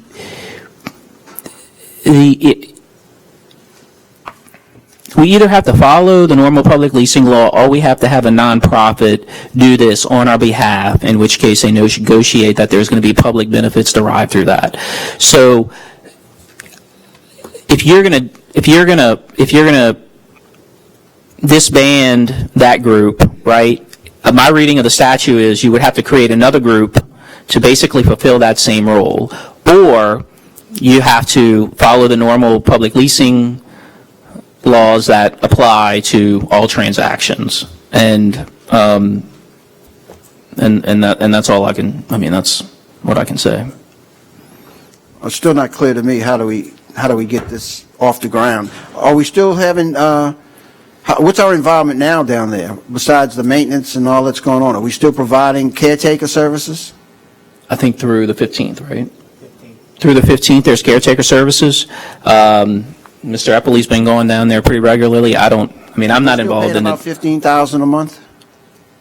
I'm sorry? We're still paying about $15,000 a month for the caretaking service? On the 15th, yes, and I think that equates to $22 an hour Well, to have someone down there 24/7 basis.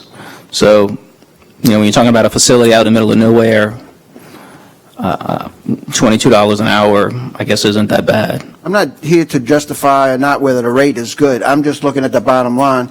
If we're going to be here and it's going to cost us $160,000 for the rest of the year or for a year, that's something that, we need to address in the budget. Well, I agree. And look, we've been working very hard to try to make something work here. If the council tells me today that you all want us to move in a direction to, accelerate finding a more long-term occupant, today, certainly the Portage Fishing Refuge and I will get on that, and we can try to make that work. They have certain obligations under the statute to follow, and so as long as they're comfortable that we're following the statutory process and that it survives public scrutiny, the parish attorney's office will move in that direction with them, and we can try to accelerate that. But when we all met at the prior meeting, it was understanding that we were going to be having an interim agreement. So if that's changed, and if that's the focus that the council now wants us to take, we can try to accelerate that process. And if there becomes a disconnect between us and the Portage Fishing Refuge about moving that forward, then maybe let's have that discussion. Well, can you answer Mr. Warren's question? Can he be appointed by this council to that refuge, to that nonprofit board that we appointed him to by a vote of the council? Honestly, I wasn't here when y'all voted, Mr. Lawrence, but I don't have the Articles of Incorporation in front of me. I do think the board members actually replaced themselves. That's correct.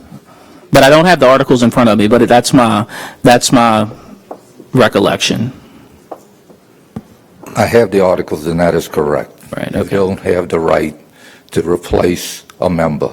But we have a right to replace the whole board Right, or create a new board. yes. Well, you would rescind the nonprofit.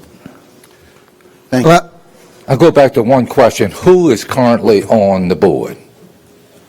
You said you was going to meet with the board. Who is the board?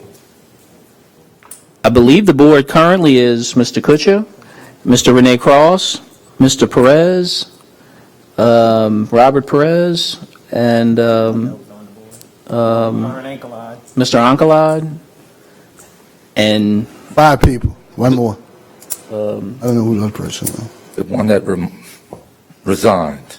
Yes. Who replaced the one who resigned? I don't know the answer to that, sir.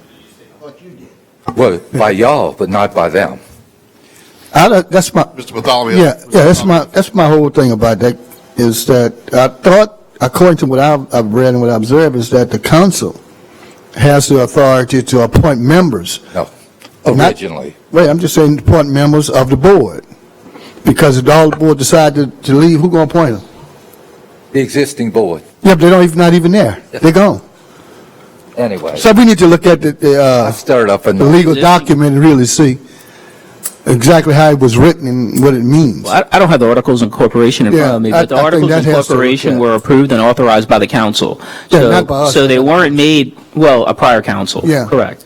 So, look, we're willing to take a look at that. Just look at it and see. That's all. We don't have the right, we don't Yeah, have. well, look, and I know there were some maybe rumors out there that the Portage Fishing Refuge wasn't being cooperative. I will tell you that myself, Mr. Kutcha, Mr. Renee Cross, and the parish president and Mr. Lebrano all worked together, had multiple conversations, multiple phone calls, and spoke several times to Mr. Gaines and Mr. Bruce, and we were working in earnest to make this work. But at the end of the day, they want a long-term agreement, and it was my understanding that our directions and instructions was to do an interim agreement. So there was no resistance to moving forward with trying to do or accomplish what the council wanted to accomplish. But my thing is that we need to get our house in order and see exactly where the responsibility lies for the. If I'm not mistaken, when Mr. Russo, maybe a month or two ago, he asked me for all that documentation. I sent an email to every council member with the Articles of Incorporation, the ordinance and resolution that authorized the board, the bylaws, the minutes, the Secretary of State filings. So you all have that information. So if I need to resend it, I'll be more than happy to resend it to you all. But everything that was in my possession, I've turned that over to you all. So, anyway. Thank you. Mr. Henry. Yeah. Here we go again, Portage, man. 6 years ago, the deal with Portage.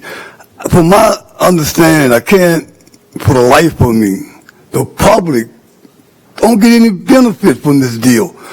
13 or 14 million dollars was spent to renovate Portage. 13 or 14 million dollars. As people say out there in nowhere land, but we all know that's some of the best fishing in the world is down that area. So don't try to pay people with that jive. You got to start doing things for the public. Just scrap that nonprofit deal, go back to a public lease, and let the people make some money off of this. That would need to happen. Why give 13, 14 million dollars to a nonprofit? I can't understand that. And if anybody can show me where the government spent 13 or 14 million dollars on something, and the public don't get any kind of benefit for as monetary permit, I can't see where that makes any sense. You guys representing the people. You money strapped now. You're money strapped. But now you're hollering about doing something for a non-profit deal where you're not making any money off of, but $13 million spent on the deal. That's crazy. The public needs to look into this, man. This is totally ridiculous. Mr. LaFrance? Yes, the reason why the council had moved to have an interim agreement with this organization, because the last time when they was present, they emphasized that they had to move on this because it was fishing season. So that's why the reason they went with an interim agreement. That's all I have to say. Mr. Blake? Sure. Just wanted to state that the Plaquemines 4-H uses the facility annually, and they have some dates. They would like to use the facility from July 22nd to the 26th, and if we could come to some sort of agreement, that way, those kids could use the facility, that'd be great. Well, Mr. Kognovich? I wasn't on the council at the time, but the reason it went to a nonprofit because they put it out for bid and nobody could afford the insurance and all the other things. So the parish made a nonprofit, and that's all I seen on the meetings I watched, Mr. Henry. I wasn't here, but that's why they brought the nonprofit in. And when the profit company came in, how much did the parish make off of it? Or how much did the nonprofit receive from the company that was down there running it? I'll be honest, I don't know the answers to all those questions. They never paid nothing. They never fixed nothing. They just had it free use for 6 years. I'm not saying that. I'm saying I don't know. All right. Mr. Russo? Can we find out that information, the financial information? I've asked for that too in the past and never received anything about what the revenues and expenditures were by the nonprofit venture, high venture profits for the profitable company. I mean, there had to be some transfers of funding between the profit company and the nonprofit.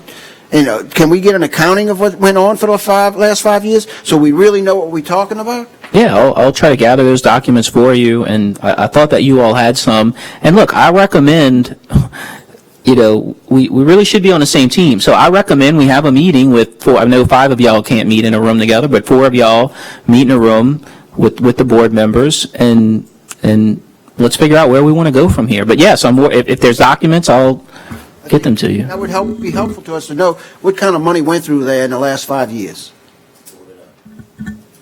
Wherever it went. Mr. Bartholomew? How you want to handle this, sir? Up to you, sir. What you want to do with the... All right, the second's been withdrawn, and Mr. Bartholomew would like to defer this item. Let's go back to item 6D, please. A resolution to amend and as amended readopt resolution number 16-148, section number 4, and otherwise provide with respect thereto. Mr. Albro? Offer of substitution. You want to pass those out? You want to read them first, or? He did. He already passed them.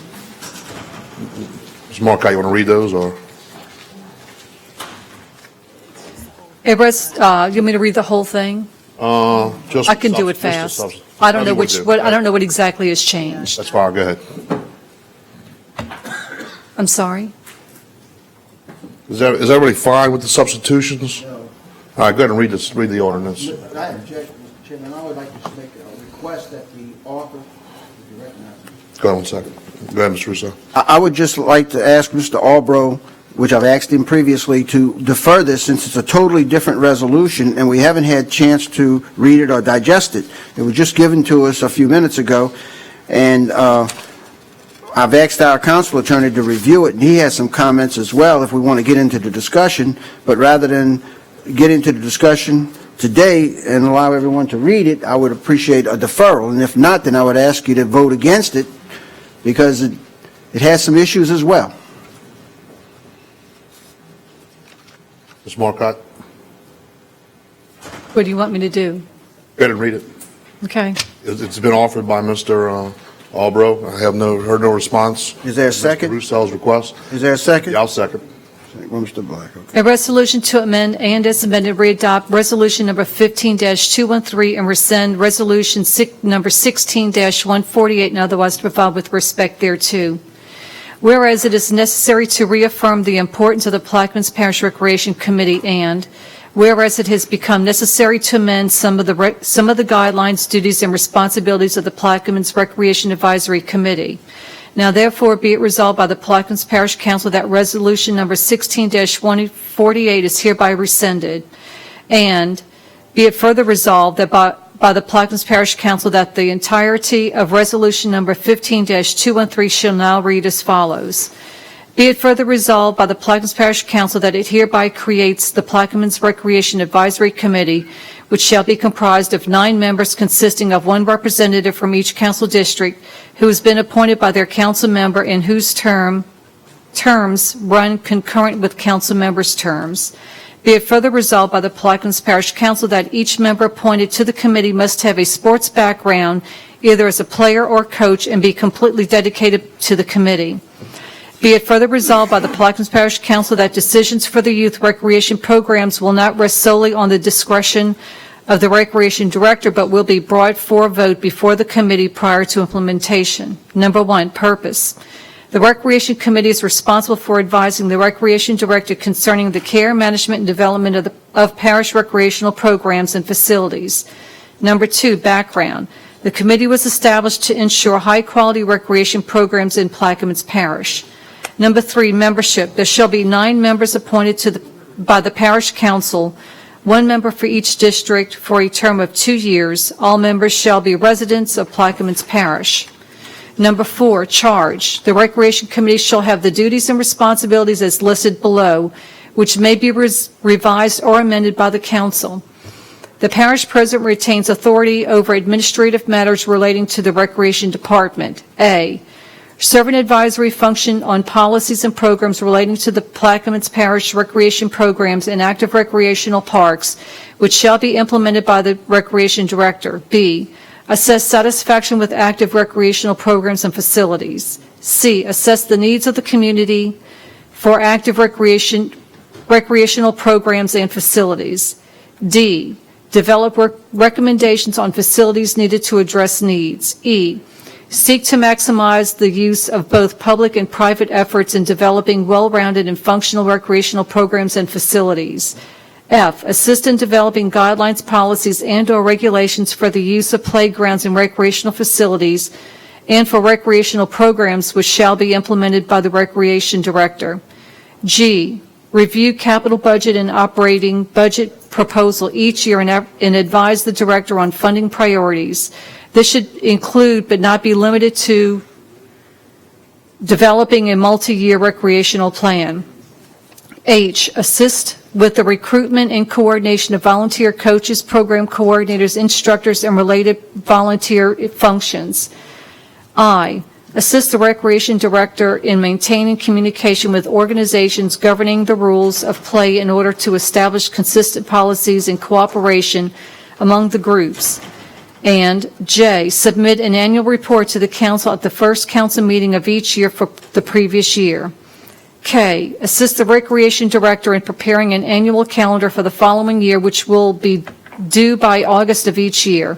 Said calendar should be made based on Plaquemines Parish School Board annual calendar. Number 5, officers. Officers of the Plaquemines Parish Recreation Committee shall consist of a chairperson, vice chairperson, and a secretary selected annually by a majority vote of the committee. This vote will take place at the first meeting after the start of each calendar year. A, chairperson. It will be the duty of the chairperson to preside at all meetings of the committee, to sign such official papers as may be required, and to call special meetings of the committee when needed. The Recreation Director will prepare an agenda in consultation with the chairperson for distribution to the committee members prior to each meeting. B, vice chairperson. The vice chairperson will perform the duties of the chairperson in the latter's absence. C, secretary. The secretary will keep an accurate record of the proceeding or the committee and take notes at each meeting of the committee.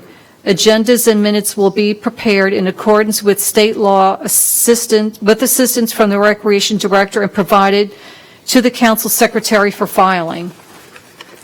Be it further resolved by the Plaquemines Parish Council that never mind, that doesn't have to be read.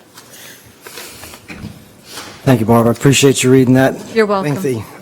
Yes, been working on this for a little while now. I've met with our Recreation Director, Tony Henry, Director Todd Epley, Parish President, our Parish Attorney, the former District 3 Recreation Committee member, several coaches currently involved in recreation, and parents. Did several changes to it, and again, the whole purpose is to improve our recreation department, have full support from all the individuals I mentioned earlier. And I would like to also mention that Tony Henry is a former Recreation Committee member, so, his insight on this was invaluable, and he helped draft some of these things up.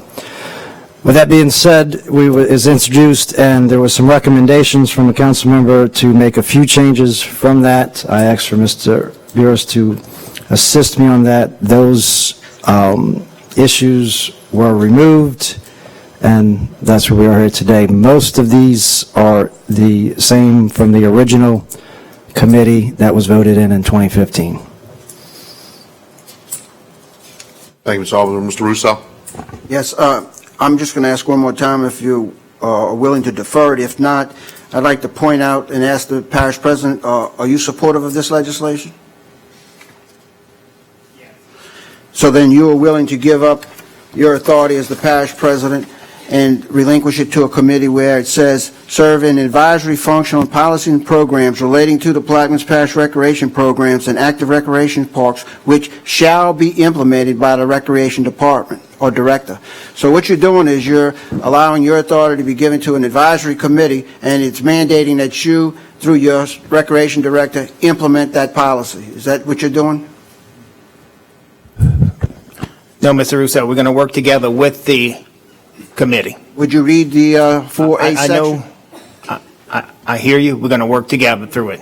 So my question is that we're adopting this policy that says that the Recreation Director shall implement the functions of the advisory committee. It says it very clearly. So, I mean, if you're willing to give your duties as the parish president to a committee to run the Recreation Department, I'd like to know that now. I'm going to defer it. I would like to ask Mr. Burris to get with me at his next earliest convenient so that we can work on this. I know just as well as several council members up here, Recreation can use a little help. So all we're trying to do is help, not trying to make changes, just trying to help the director out. And so if anybody has any changes they'd like to get with me, meet with me, please let me know. Again, my goal is to improve recreation and assist the directors in that. That is all. All right, I'll remove my second. I'll ask the secretary, since he has one more deferral available to him, is this going to come back on the agenda as amended? Or does he have to reintroduce with the substitution? Someone needs to second. We didn't get a second. I seconded it. And I just removed my second because he wants to defer it, but I'm removing my second so he can defer. But my question is,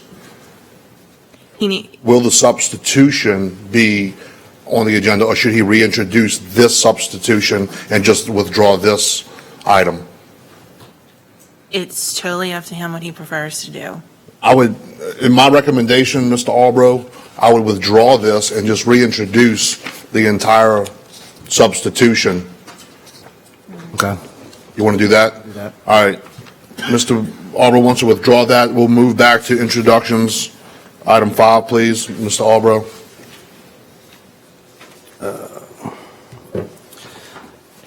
A resolution to amend and as amended, readopt Resolution 15-213 and rescind Resolution 16-148 and otherwise to provide with respect thereto.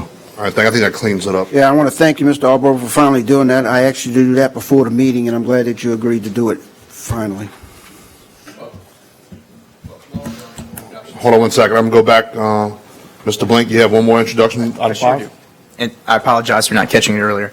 An ordinance authorizing and directing the parish president or his designee to do all things necessary in order to institute a public notification system utilizing as many automated outlets as possible, notify the public of closures and openings of the floodgates in the parish, and otherwise to provide with respect thereto. All right. Item 5 is closed. Any other, while we're here, any other introductions or ordinance or resolutions? All right. With none, let's get back on the agenda. 6J. Yes, ma'am. In order to amend the 5-year capital improvements plan for the Coast Guard inspection Bell Chase 2 ferry project and otherwise to provide with respect thereto. Councilman Bartholomew. I offer. Offer to ask for a second. Second. Second by Mr. LaFrance. Fill in the blanks? Yeah, hold We have a blank on item line 16, Mr. Bartholomew. I have, yes, hold on.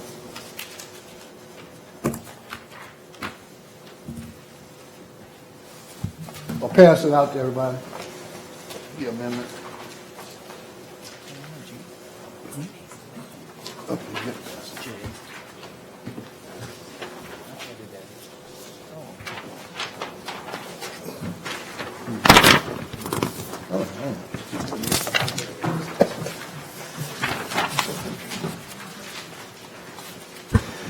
The amendment on line 16, fund balance designated from the BP settlement. And I think they had on line 11. Is that a blank on line 11 you have? Y'all have? Okay, that's the only we fill in with the amendment. And everything stands as read. Mr. Dugas is here to add to any questions you may have relative to that, the essence of it. So, anybody have any questions to ask Mr. Dugas? He is available to answer. I actually have a question. Thank you. Mr. Dugas, how long have we known? So I guess let me start by asking this question. So if we don't use these funds, by what date do they go away? We have somewhere in the realm of $3 million that are at risk if we don't allocate them by September 30. Of this So year? this is only one project. The project I we know, I get discussed you. earlier is the second project. Yeah, I just want to simplify this. So we have somewhat in the range of over $3 million that must be used by September 30th of this year, or we forfeit those funds. That's my Possibly. That's my understanding. How long have we had these funds available to us? I don't recall. The window to use the money before they drop off is, I believe, 4 years. Now, when was the appropriation made to the parish government? There's an appropriation made every year, an allocation from FHWA every year. Okay. Yeah, Mr. Eppley? So in I'm a second this for discussion. Well, it's been second for discussion. Well, Ms. Kim, Somebody in a second. Mr. LaFrance seconded, yeah. Somebody second. I'm sorry. Yeah, Mr. LaFrance did second. My apologies.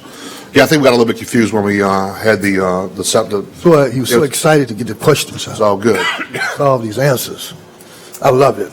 I don't have many questions. Explain to him, Mr. Todd. So we started receiving funds in 2013, is my understanding. Every year we receive funds since 2013, and that it's supposed to have a 3-year roll-off.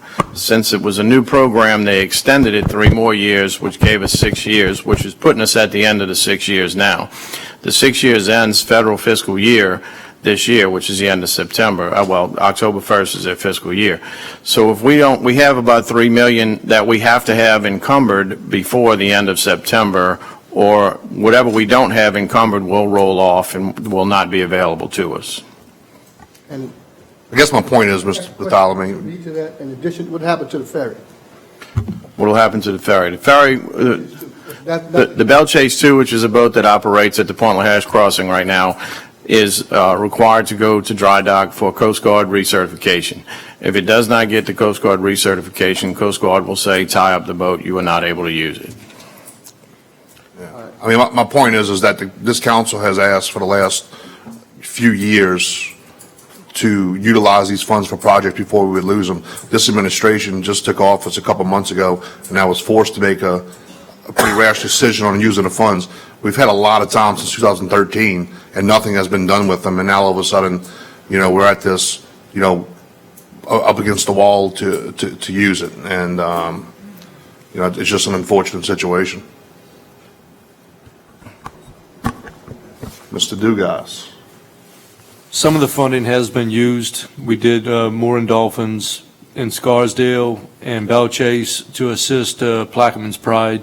So we did utilize some of the money from the 13 allocation. This is just getting to the point where some of that money hasn't been spent.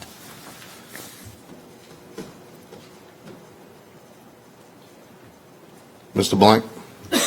Yeah, just for clarifying for the public, if able, could anybody mention the year that the Belle Chase 2 was constructed and then some of the tasks to be completed at a shipyard visit? I'm sure folks at home are interested. Belle Chase 2 was constructed in the 1950s. We have a list of tasks: anodes, cleaning engine room bilge, dry docking inspection, fuel tank, keel coolers, manholes, miscellaneous steel repairs, propellers, rudders and steering bushings and bearings, sea chest and bilge suction valves, sea trowels, shaft bearings, shafts, sonic gauging, steering system, bulwark and deck painting, clean and inspect fresh water tank, hull painting, void compartment treatment, and painting. It'll be like a new boat. It'll be like a new boat. Thank you. You're welcome.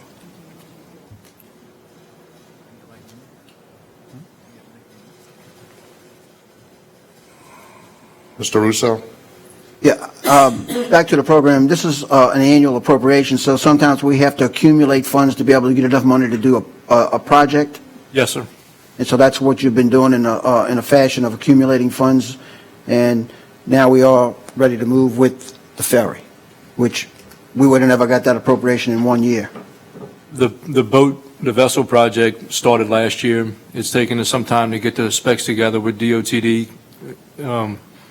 We do have the Plaquemines Pride, which will be coming up for Coast Guard certification at the beginning of next year. So some more money may be allocated before September 30 for that boat. And then the ramps, the design for the ramps, we're hoping we can get that done before September 30, at least the allocation made. Thank you, Mr. Epley, for putting this together and moving it forward. You got a little money, I don't know how much you're going to have later.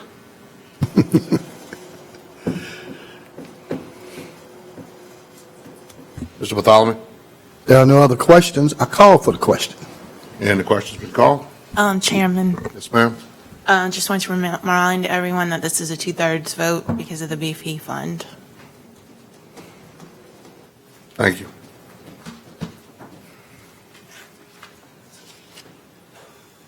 And the machine's open.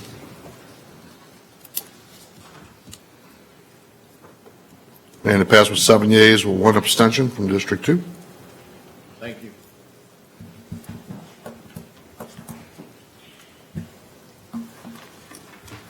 Item K, please.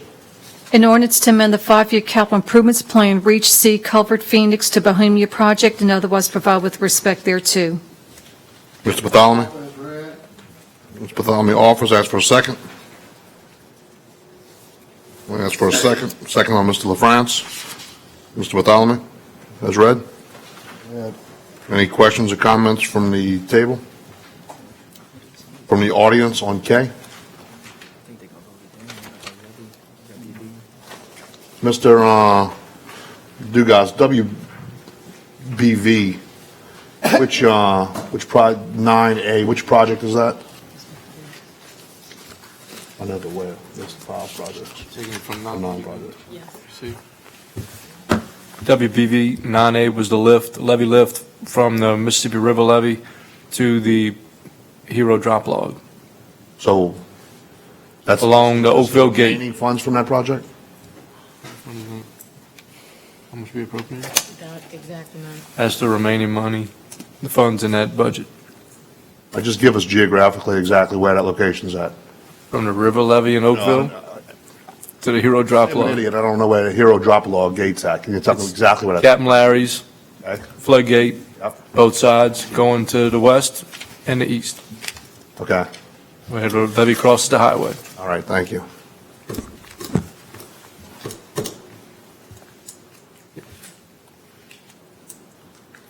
All I don't right, have any question. Call for the question. Okay, go ahead. LaFrance has a question. We don't have anyone that work for the parish that can do this? To inspect cupboards?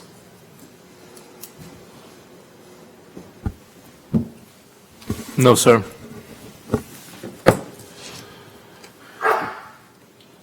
Can I ask how did we arrive at this number?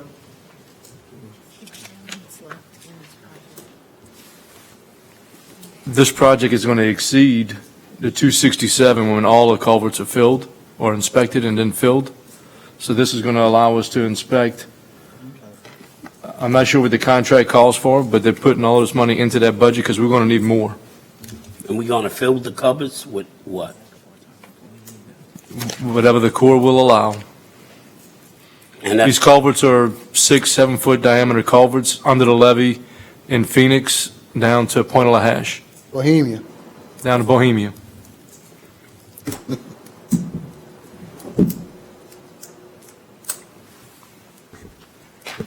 Ms. Newberry? This money that's coming out of the WBV, is that project completed? Is this leftover money? To my knowledge, 9A is complete. Are all the levees on the west side complete? That I'm not sure of, Ms. Newberry. So are we going to have enough money to complete all these levees? Is that why we just moving money around? I mean, what's going to happen in the end result to it? I'd love to have the answer for you on that. However, the land department is not underneath my authority. That land department has a secretary in its department. We are struggling to keep up with that aspect with the Corps and CPRA. So at this point, I do not have the answers regarding the levee work. That remains.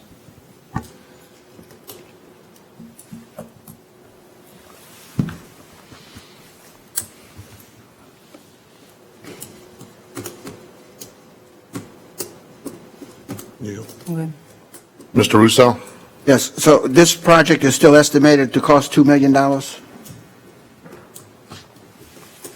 Again, you're asking me a land department question. I'm not sure what the project, the $2 million for Reach C, I believe is short of what the total value will be, the cost for that project. So this is just strictly for engineering? No, sir. We are closing the first culvert with, So this is construction as well?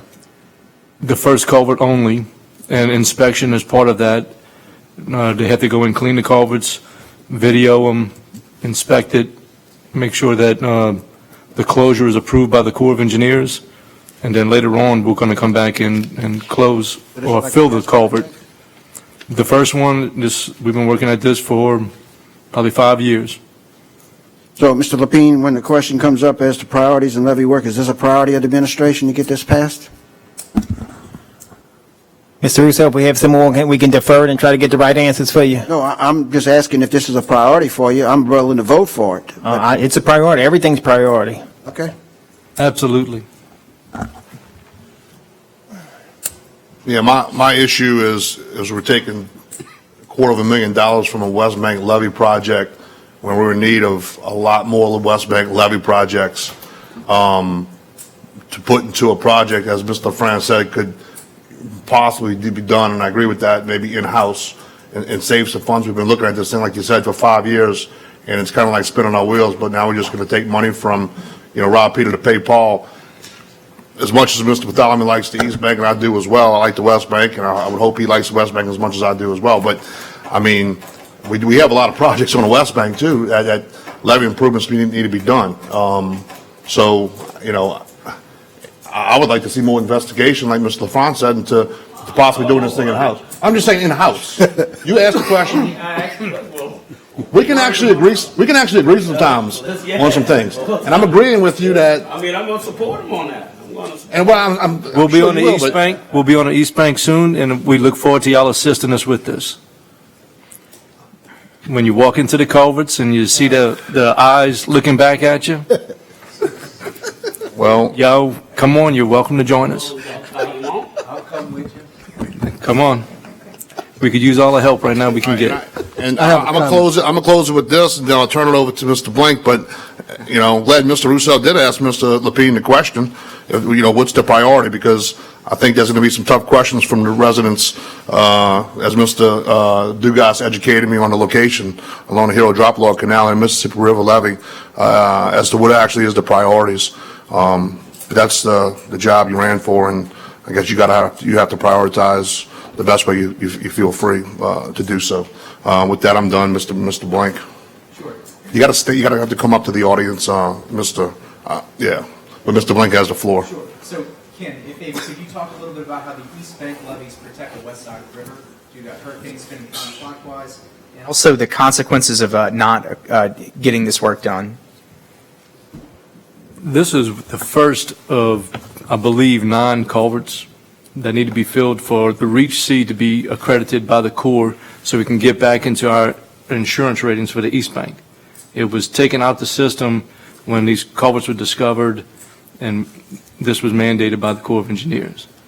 So this is a priority. We need to do the first one just to set as an example for the remainder. So this is a priority. We got to get through this first culvert. But again, when we take water, historically, the last few hurricanes we've had, can you talk a little bit about where that water comes from, how it ends up going in which direction? Point of order. Didn't know you was gonna be a weatherman. Mr. Blink, I think you have more experience Point in of order. coastal. Point of order question's been recognized, but All right. I think he's he's actually on track. No, he's not on track. So what I'm getting at See is, the culverts. We're talking about the thing, not about the levee protection, about the water and just coming across the east bank to the west bank. We're not talking about that. We're talking about the back levee from Phoenix to Bohemia. Mr. That's Vital- my point. Mr. Well, if you go do that. Yeah, Mr. Blink has the floor, and I call for objection to that, legal department. Mr. Bartholomew. Yes. I mean, can be a good discussion later on. I agree. It needs to be discussed. And the East Bank's levees protected. Let me just, hold on. Go ahead, don't mind. Go ahead, Mr. I'm just Black. going to call the meeting back to order. It is at my discretion.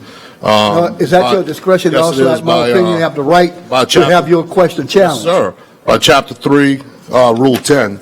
I can give you a copy of it if you like to Oh, you can reference be a it. but copy. You need to get a you copy. called I the can point of challenge order. anything you say. I made a That's out decision of that the point compliance. of order was not valid, that Mr. Blink That's your opinion. has the floor, I object to your opinion. and I understand that, but So I have the right to object to your you do opinion. have the right, but nowhere in the rules All right. does it allow As long for as you that. object, as long as you understand. Would you consider deferring this? No, ma'am, let's vote to discuss. But the problem, I'm going to come up and talk after Mr. Blank. You have the floor after Mr. Blink. Mr. Blink, you still have the floor. okay, thank you, and my apologies for the confusion here. But anyway, for Hurricane Isaac, for Hurricane Katrina, and there's been a few others, just the very nature of a hurricane is they spin counterclockwise. That piles up water on the east bank of the river. It overwhelms those levees, then it comes into the river, and then it goes for the west bank. So, doing work on those levees, it actually helps protect the west bank. So that's what I'm getting at, and that's the comment that I have. But anyway, thanks. Thank you, Mr. Blink. Oh, shit. All right, well, with that, the question's been called. We're not going to have I this. object to the question. I'm calling the question because as the chairman, we're not going to have council members use Object to the profane question. language. Can I object to the question, Attorney? I understand, but I've called the question. Huh? The question's been called, the machine is open for a vote. No. Call for the question. What I have to do is object. I object to call the question. That's what happens. Vote on the objection. All right, clear the machine. I've called the question due to the fact that Mr. Bartholomew used profane language, and I'm not sure we want to have that. I didn't even say anything profane. Actually, you did use the word, and well, Back in order, please. yeah, we ain't. The question is, Mr. Roos, I'm the chairman here, and this is the deal. Mr. Bartholomew called the question, I called the question, Mr. Bartholomew objected to that. So, Mr. Bartholomew, if you let me speak real quick, I called the question for reason. You objected to that? We'll move, I understand, that's what I am saying. I called the question for reason. You objected to me calling the question. We're moving to a vote to overrule my question being called, to go back to the question and put it back on the table. The machine is open on the question. And I'm asking a clarification on the vote. A yes is to do what? A yes is to agree with the question being called and move to a vote on the actual ordinance on the table. A no is to overrule my objection and go back to opening up the table for Mr. Bartholomew for discussion.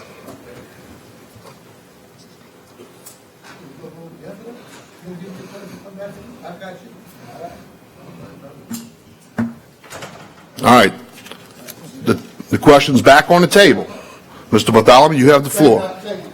No problem. If you just, let me get back to the thing. Can you please clear this machine? I got to turn the mic on, guys. you want me to cue in? You're in, Mr. Bartholomew. Thank you. My concern is that the Corps of Engineers will not accept the levee that was built and put into the Corps project on the East Bank till we take care of those obligations that belong to the Plaquemine Parish government. Because we accepted that levee to maintain that levee.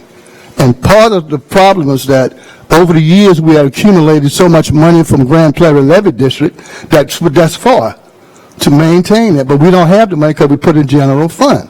So the point is, if we don't take care of those culverts, that levee will not be protected by the Corps of Engineers. Then what happens? That means the levees, that particular section of that levee belongs to Plaquemine Parish government. Then what happens when we have a problem with the levee not being sufficiently elevated?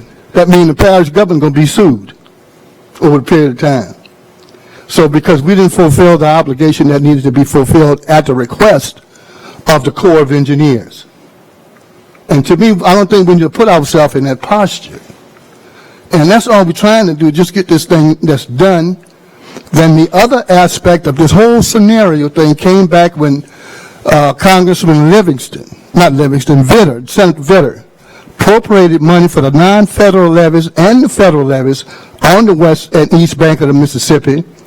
And when the administration and the council took all of the money that was appropriated for the east side and brought it to the west, but no reservation was done whatsoever. And that's in the law. The letter that was, the bill that was passed stated that some of that money had belonged on the levees on the east bank. But it didn't take. It shipped it all to the west side. Now, what happened? We came up and borrowed some money, bond money, to elevate the north or the east side, which wound up costing us $50-some million. That if that money would have stayed in there from the federal government, it wouldn't have cost us that much. But at the wisdom of the council and this council, as well as the previous council, by appropriating money, we were able to complete the task. And the people really appreciated that. But that's how it went. They had money on this side from the government, federal government, to do that levy on the upper end and on the lower end. Now the fact that Phoenix to Bohemia was part of a project, and that project was canceled and shifted to the east, to the west side. That project was changed. So you see, this is a historical thing here. And here we're not going to do it. So that means if you don't vote for it and it fails, that means you have accepted the responsibility for that levy and everything that happens to it because of not doing what we have to do according to the Corps of Engineers. And I apologize for Mr. Blake, because the idea is fact, there's always criticism about trying to discredit the levees on the East Bank. There's no purpose for that. There is a purpose.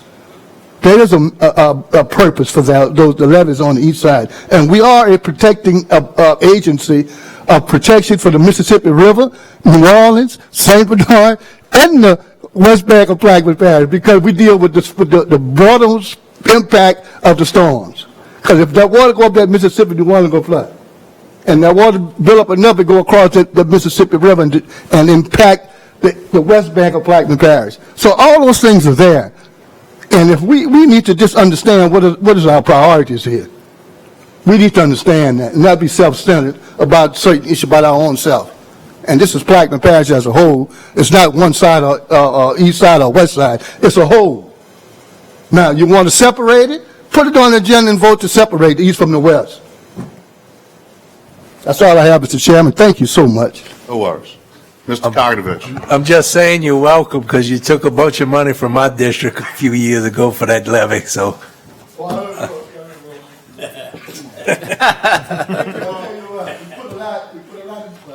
Mr. Blank has the floor. Sure. I just want to say, Councilmember Bartholomew, I absolutely agree with you, and I was just trying to back up that, those levees are important for, both sides of the river, and that's why I want to support this.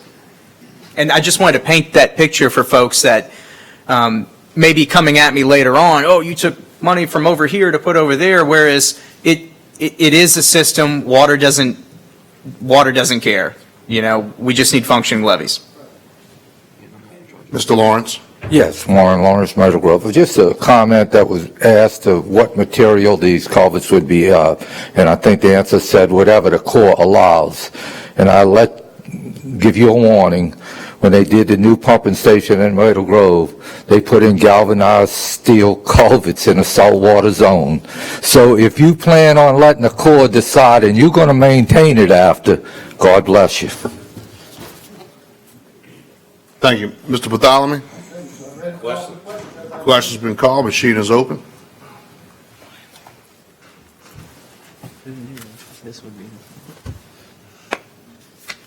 And the ordinance passes 7-0, one abstention from District 2. Thank you, colleague. L, an ordinance to amend the five-year capital improvements plan, repair Scarsdale Pump Station project, and the 2019 general fund operating expenditure budget, coastal zone land department, and otherwise to provide with respect thereto.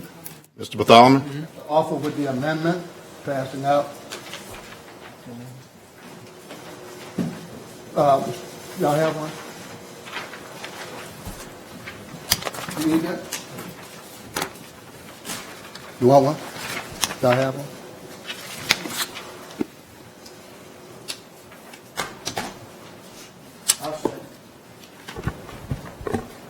Amendment's been passed out. It's been seconded by Mr. Russo. Do you want to go over the amendment, Ms. Marcotte? You have a copy? Yes, sir.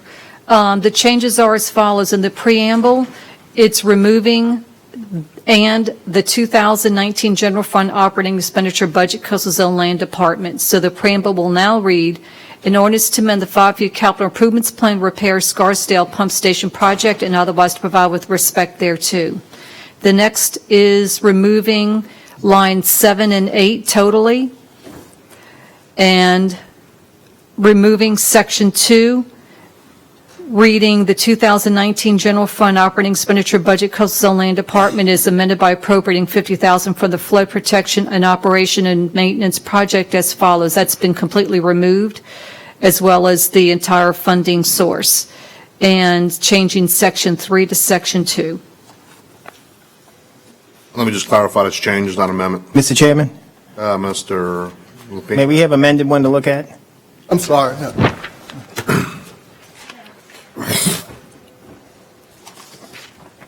Kim?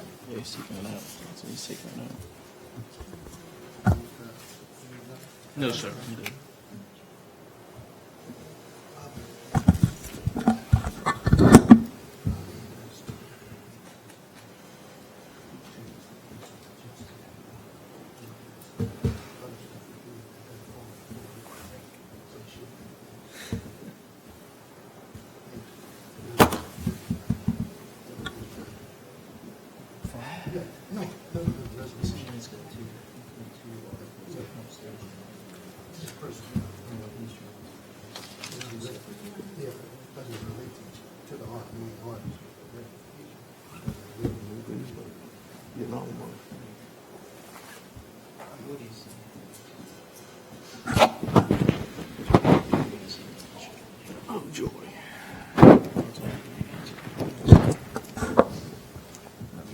Mr. Bartholomew? Let's wait on the president and they get ready.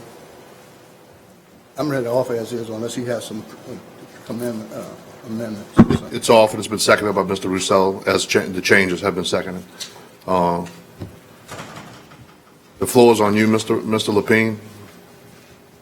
It's on. We'd like to review it. No, it's up to you. Just like it. We fine. We would like more time to review it if you defer it, but if you want to move on it. I don't have a problem deferring. What I would like, can I take a 3-minute break on this? Hey, well, let's, at the request of Mr. Bartholomew, we'll take a 2-minute. Stand at ease.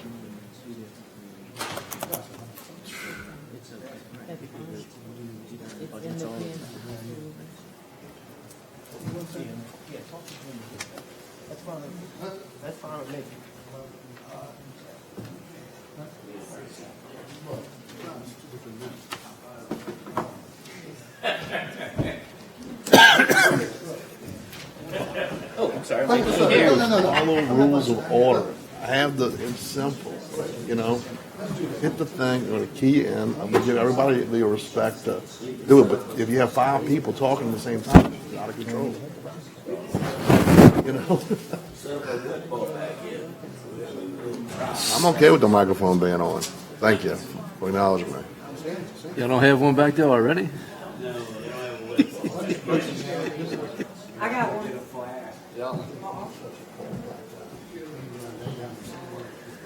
Probably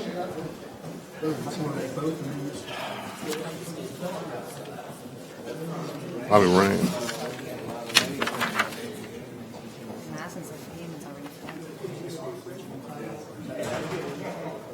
Okay, so the original title included general fund, operating budget, and private capital, which means you can amend anything in either.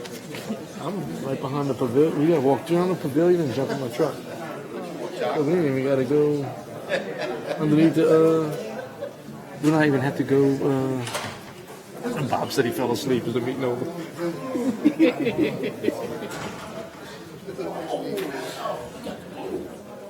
3 minutes. Red? I'm ready. All right, Mr. Bartholomew, you have the floor. Ready? Yeah, we're back in session. Mr. Bartholomew, you have the floor. I'm ready. Finish. All right. Any questions or comments from the table? You want to go ahead? Ms. Newberry? If somebody could explain this, I appreciate it. Can somebody explain this? What's the concern? I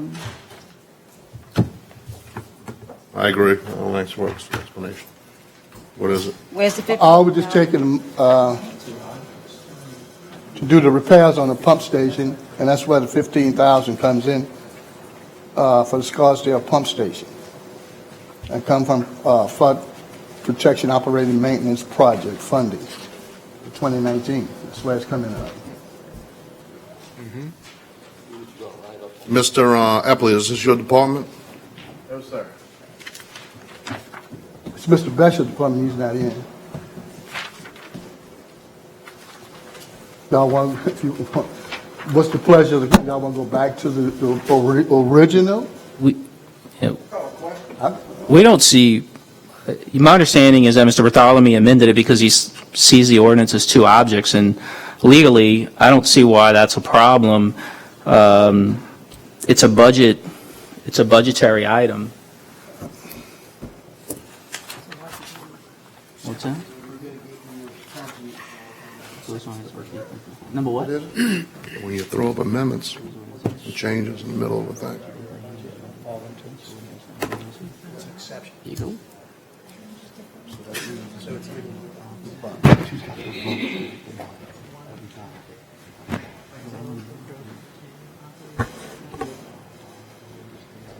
So you think it's multiple items? Right, it's amending, yeah. Yeah, we don't see a legal objection. So, you know, if that's a concern, the administration would prefer that the ordinance not be amended and adopted as originally proposed.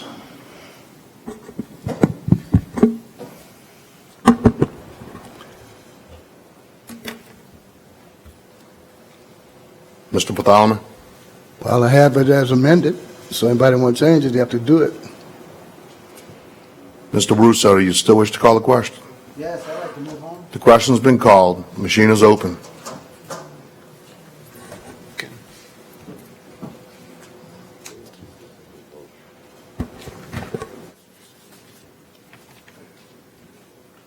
And 6L passes 5 yeas from districts 1, 5, 7, 8, and 9.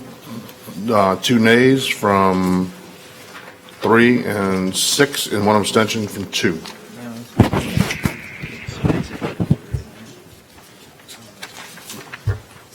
M, a resolution authorizing and directing the parish president or his designee to take material dredged from the drainage ditch along Highway 39 and use the material in the Point-a-la-Hash Marina and Davant Park and otherwise to provide with respect thereto. Offered by Councilman Bartholomew. Do I have a second? Second. Second by Mr. Russo.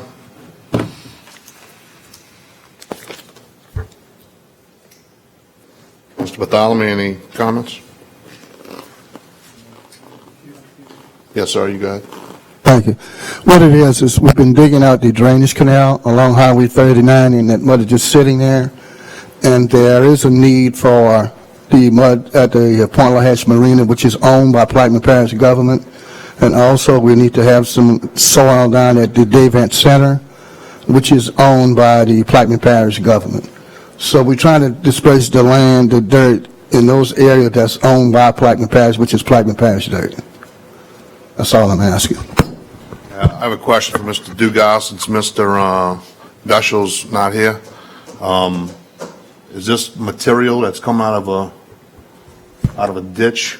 Because I think we passed it when we go to council meetings down there. Is that suitable for this use, for recreation use, or?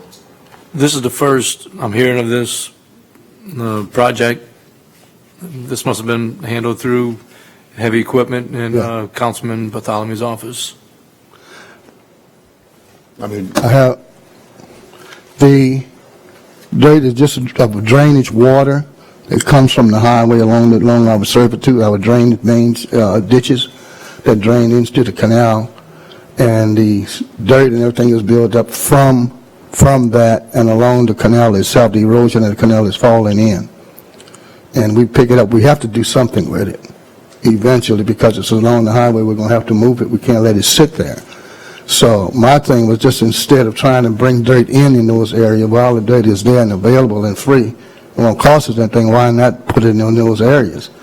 Rather than trying to bring some dirt in at a cost. This is no cost other than hauling it and putting it in posture, in place. Now, if there is any contamination in there, the whole area is contaminated, we need to quarantine it.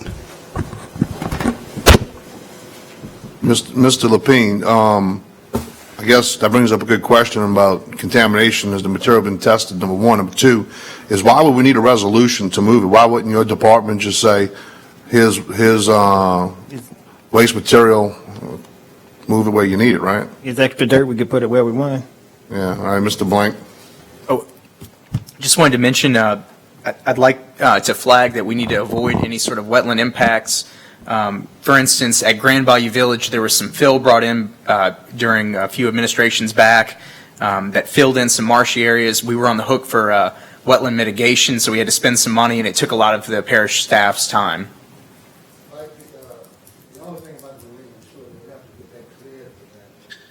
Where we built all the slips, we had a lot of dirt and it subsided over a period of time. So that was the only reason for that. And along the island, around the island in the center, would be in that area itself. But of course, you have to check with the Board of Health and whomever else is saying that is suitable and it doesn't impede the bayou or the seafood or anything else in that area. But I don't see that, because people do fish, crawfish, and perch and everything else out there. Other canal and eating it. So, but still, we need to check and, just like you said, make sure it's a suitable spot for that area, for the waterways, around the water. But even though we pump the Mississippi River in there, like I don't know what come from Mardi Gras Pass, I'm sure there's a lot of contaminants in that stuff. If you're killing dolphins in St. Bernard, think about it, that's rough. Mr. Russo, you had the floor. Mr. President, have you relocated any of this dirt to any other locations? No, sir. So you... Wait, we did. Well, You don't know. okay, where did we relocate it? Plaquemine Parish Prison, And when did that happen? a couple of weeks ago, about a month or so ago. A couple of months ago? About 8 months ago. It was done, you was here, Don knew about it, they put it there. Okay. I don't have a problem. The question I'm having, if now it opens the door a little further. We were worried about the contamination. We were worried about where we were going to spoil. Now, if you moved it to somewhere else, I guess the question is, did you check it before you moved it? If not, if it's good enough for there, is it good enough for this place? We're wasting a lot of time on where we moving dirt. So I didn't know that you had moved it somewhere else. You better check on that and see if you might be contaminating the prisoners over there, if it's contaminated and all of that stuff. So we'll look into. So the point is, I don't know what the point is anymore around here.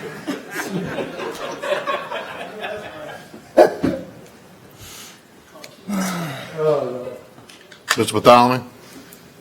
I have no comments. All right, any questions from the audience? Any more from the table? All right, with none, the machine's open.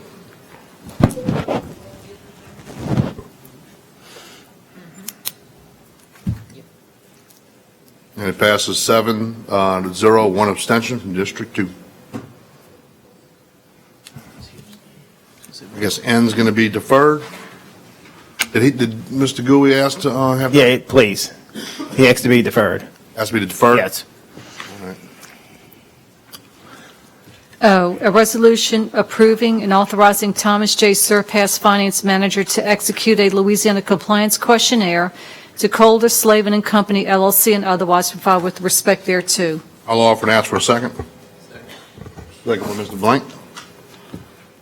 At the request of the administration, any comments from the table? From the audience? All right, machine is open. Tommy said we did.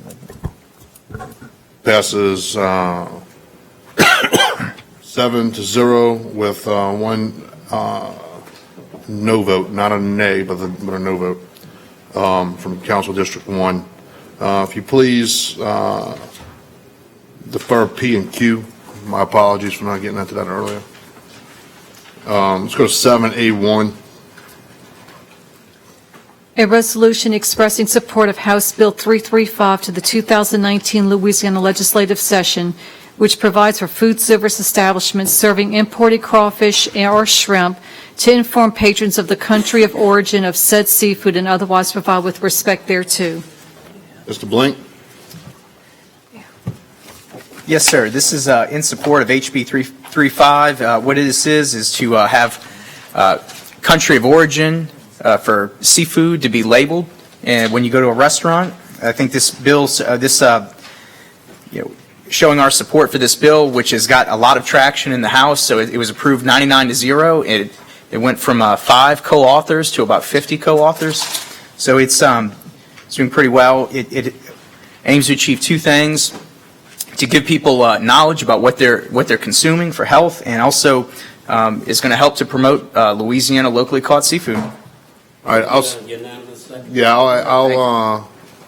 we'll ask the table for unanimous second on the suspension. Any objections? With none, we have unanimous second on suspension. The machine is open on the suspension, unless there's any comments or questions from the audience.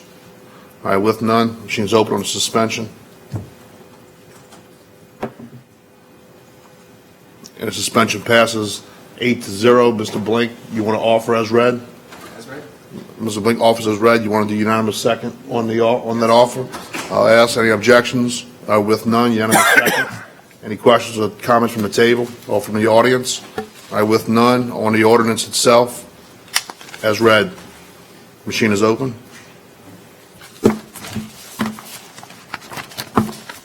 Thank you, Mr. Blink. It passes 8-0. Let's move to item 7B, please. District 1 update, Councilmember Bartholomew. Pass over, please. We'll pass over. Item C, please. District 9 update, Mr. Kognovich. Any word on the temporary water line for the alumni party? I think it's a couple months from now. Temporary water line at the fort. I've already spoken with maintenance and with Infomark on that subject. We can put a water line down. We don't have a problem doing it. We just can't dig right now with the situation with the river. We were asked originally if we could put a water line underground going to that picnic area, and we're willing to try to do that, but we can't dig right now. So if we come to that situation and it's 2 weeks or 3 weeks before the picnic, we will put a temporary line in so there'll be water service. Thank you. You're welcome. And the YMCA pool, you done told me, we should be starting work on it. We issued the PO.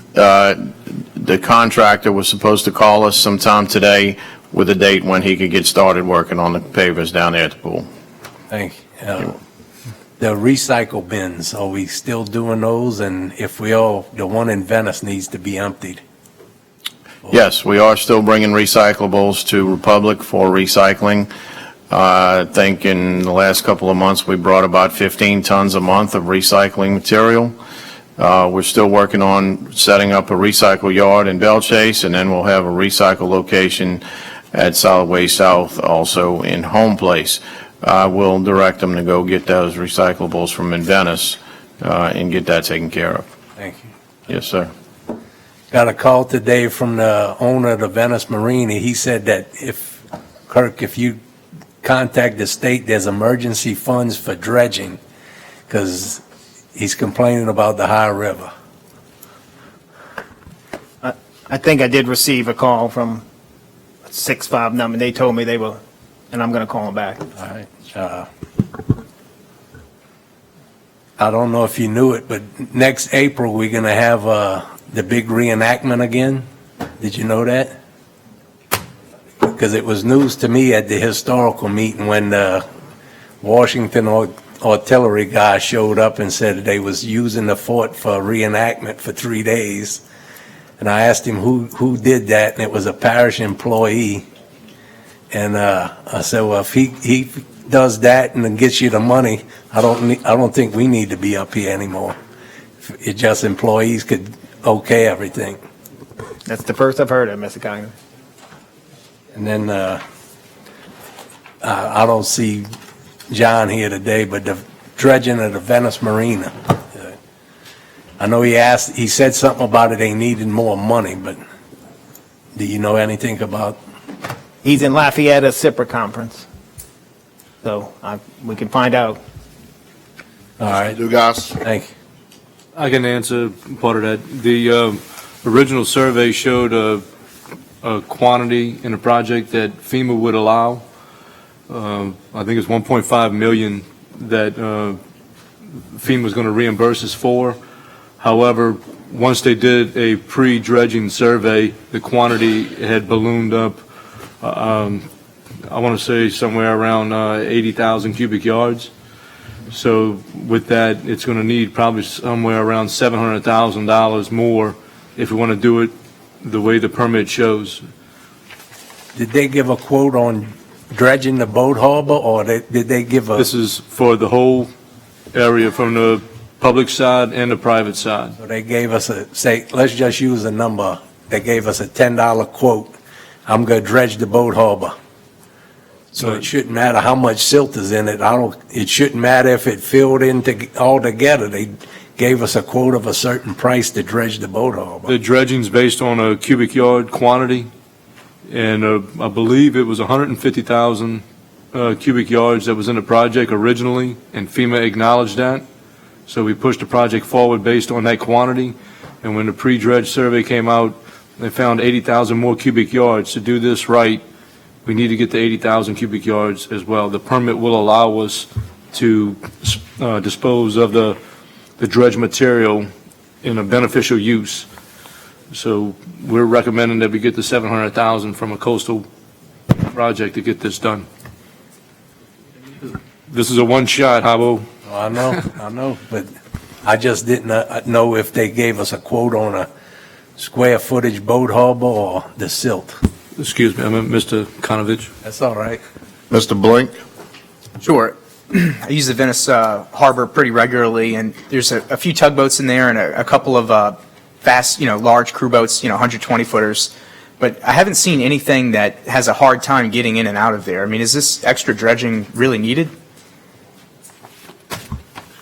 The permit allows us to go down to -10 in the harbor, so we are, in some areas, it's already there, but in some areas, it's shallower, so we're going to dredge it down to -10. In the mouth, we're going to dredge it down to -14. So if you're asking the question, is it necessary? Yes, it is. All right. That's all I have. Mr. Russo. You mentioned beneficial use of the material. Do we have a project that we're going to use it on? We're actually creating marsh on the west side of the Venice Marina. And whose property is that on? Part of it is Plaquemines Parish. And who's the other part? I'm not sure. I would imagine Louisiana Fruit. Well, did I ever get the abstract of that? Did you ever find it?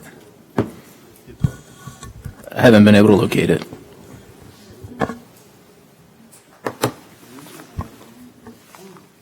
That's all I have.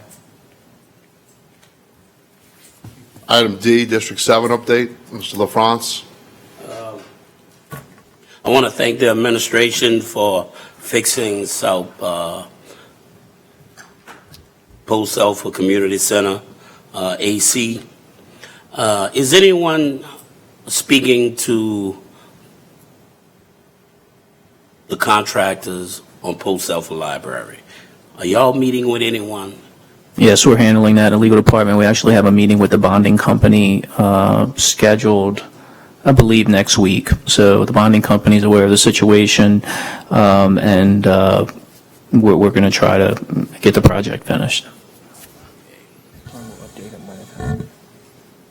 Mr. Gugas, I called you and I spoke to you about the road in front of the Civic Post Alpha Drive. Jailhouse. Yes, You're sir. right. Did you get any information on it? Not from the contractors directly.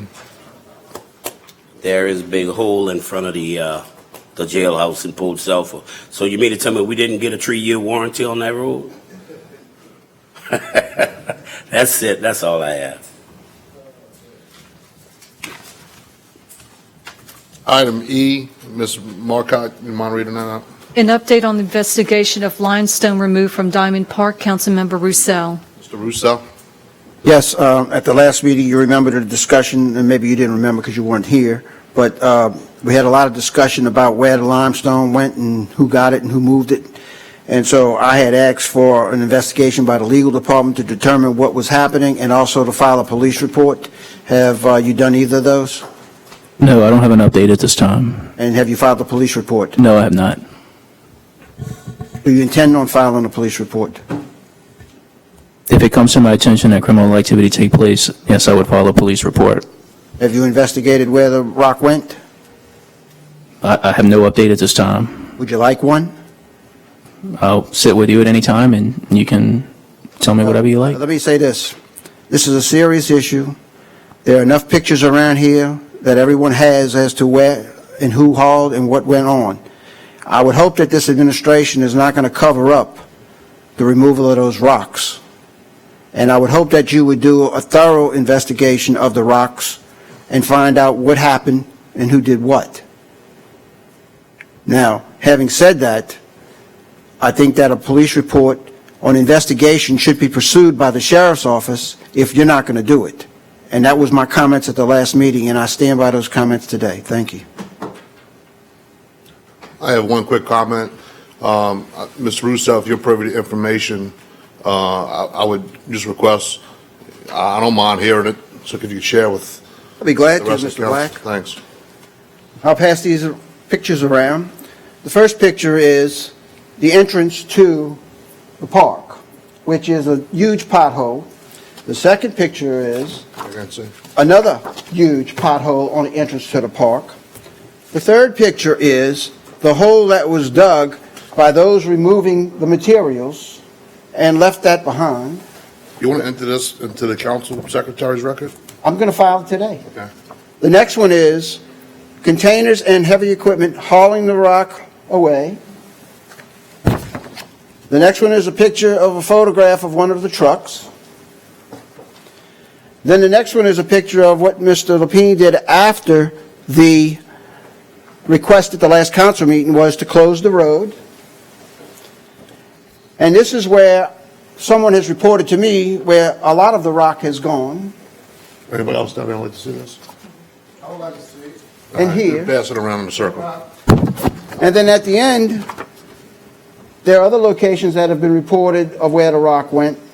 But this is the one that after the meeting, when someone in the administration sent a truckload of dirt down there to cover up the rock without taking up the rock off the ground. So we're really wasting more rock than's already been removed. Now, I don't think it's my responsibility to have to do this. I think that the legal department could easily have somebody at hand to do this, and I'm asking you to do it one more time.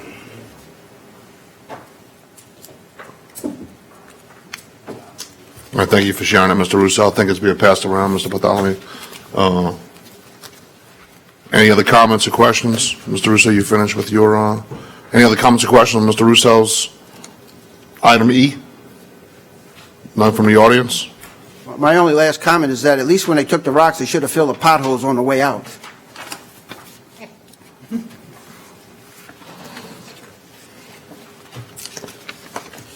All right, item 8, please. Approval of the minutes from the April 25th, 2019 council meeting. I'll offer that for a second. Second, Mr. Kokrovich. Okay. I'm sorry, all right. Machine's open. Without any questions or comments on item 8? The audience, none. Machine's open on item 8. This approval of the minutes, 2019, April 25th. Passes 8-0. Move back to item 5, introductions of ordinance and resolutions. Mr. Bartholomew? Amend the general fund operating expenditure budget, coastal zoning, and land department. That's all. Just that introduction. All right, move back to item number 7. 7-1? No, 7B, please. District 1 update. Mr. Yeah, okay, 7, District 1. I want to thank the administration for getting something done that we couldn't do in 5 years. It's the football field at David Park, the parish-owned park. I want to thank Mr. Lapine very much for that and yourself for getting that done. And it's been a long time. So now we're going to be able to play football this year at the David Community Center. So I thank you for your efforts in getting that done. Thank you very much. And the people want to thank you. And most importantly, the youngsters want to thank you and appreciate the effort of getting this done. It's long overdue. And you took care of it in about 2 months, 3 months. Good job. That's it. Mr. Chairman, that's all I have. Thank you, Mr. Bartholomew. Any questions on Mr. Bartholomew's item? Any questions or comments from the audience? All right, with none, I'll offer a motion. Second? Second by unanimous. Unanimous for the second. All right. And just before we do adjourn, it is Yappy Hour tonight at the Bounty, 6 o'clock. I think Bobby's paying for the first round. I'm joking. Why you say that? All right. Machine's open. Meeting is adjourned. It passed 8-0. Meeting is adjourned at 4:45 p.m.